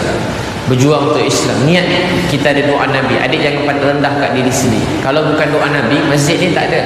Kalau tak ada doa Nabi, kita semua tak ada kat sini sekarang. Macam ni kita kenal kasih sayang Allah. Allah beri hidayah sebab perjuangan Nabi. Sebab apa adik-adik kenal Quran? Kasih sayang mak ayah awak semua. Kasih sayang Nabi, kasih sayang mak ayah awak semua. Saya dapat Islam sebab kasih sayang Nabi, keluarga Nabi, dan kasih sayang mak ayah awak orang Islam kat Malaysia. Saya dapat Islam. Kalau tak, saya tak tahu apa jadi hidup saya sekarang. Tak apa saya sembah, tak apa jadi hidup saya sekarang. Tuan-tuan bang kakak, doa sungguh-sungguh supaya Allah beri kita Islam dan jaga mak ayah dengan baik. Siapa ada mak ayah lagi yang angkat tangan? Maaflah bang angkat tangan sikit saja, tak nak tidur semua sekali. Turun tangan. Siapa ada mak ayah, jaga mak ayah baik-baik. Keredaan Allah terletak pada keredaan mak ayah. Siapa ada mak ayah, jaga mak ayah baik-baik. Sikit je kesimpulan. Ada mak ayah, jaga mak ayah baik-baik. Saya kan ni, dulu saya tak tahu nilai mak ayah saya. Saya banyak tempat saya pergi belajar daripada saya 12 tahun. Saya suka belajar. Saya kalau ustaz-ustaz saya cakap, saya hafal. Sekarang ni saya malas hafal. Dulu kalau ustaz saya ceramah, lepas dia ceramah, saya tulis kat kertas, semua sekali saya tulis. Quran apa dia baca, ayat saya hafal. Maaf saya sebut gini abang, saya tengah cerita kat anak-anak ni. Hadis Nabi tu saya dengar, habis ceramah tu saya hafal. Habis saya hafal dia. Sesiapa penceramah tu saya bukan hafal, saya nak ingat ayat Quran tu saya hafal. Sebab saya nak cerita kat orang, saya kena ingat betul, kalau tak saya sampaikan salah. Apa saya dengar, saya hafal dia. Cikgu saya kata sebab tu sahabat jadi mulia. Sebab tu sahabat ulang hadis Nabi. Mana ada salah? Ada salah ulang hadis Nabi? Tak ada salah. Sahabat dia ulang, dia dengar, balik dia beritahu ke orang lain, beritahu ke orang lain, betul, tak salah. Kita sekarang dengar ni, dia dengar macam tu je, dia macam dengar begitu. Tuan-tuan adik semua, tapi tahu tak apa dia? Saya pula rajin berdakwah. Mana-mana saya pergi pada kecil 12 tahun, habis semua kampung asli tu, semua saya masuk pada kecil. Berdakwah je kerja saya. Tak pernah duduk saja. Cuci sekolah je berdakwah. Tapi tahu tak apa dia? Saya tak pandai hargai mak ayah saya. Saya sayang dia, saya tak lawan dia. Tapi saya belum rasa saya jadi anak yang baik. Dulu dia, mak saya cium saya lap. Kadang-kadang depan dia saya lap. Dia peluk saya, kanan saya tepis. Malu mak peluk. Kadang dia cakap sayang kat saya, dia tanya, Bik, sayang kat mak tak?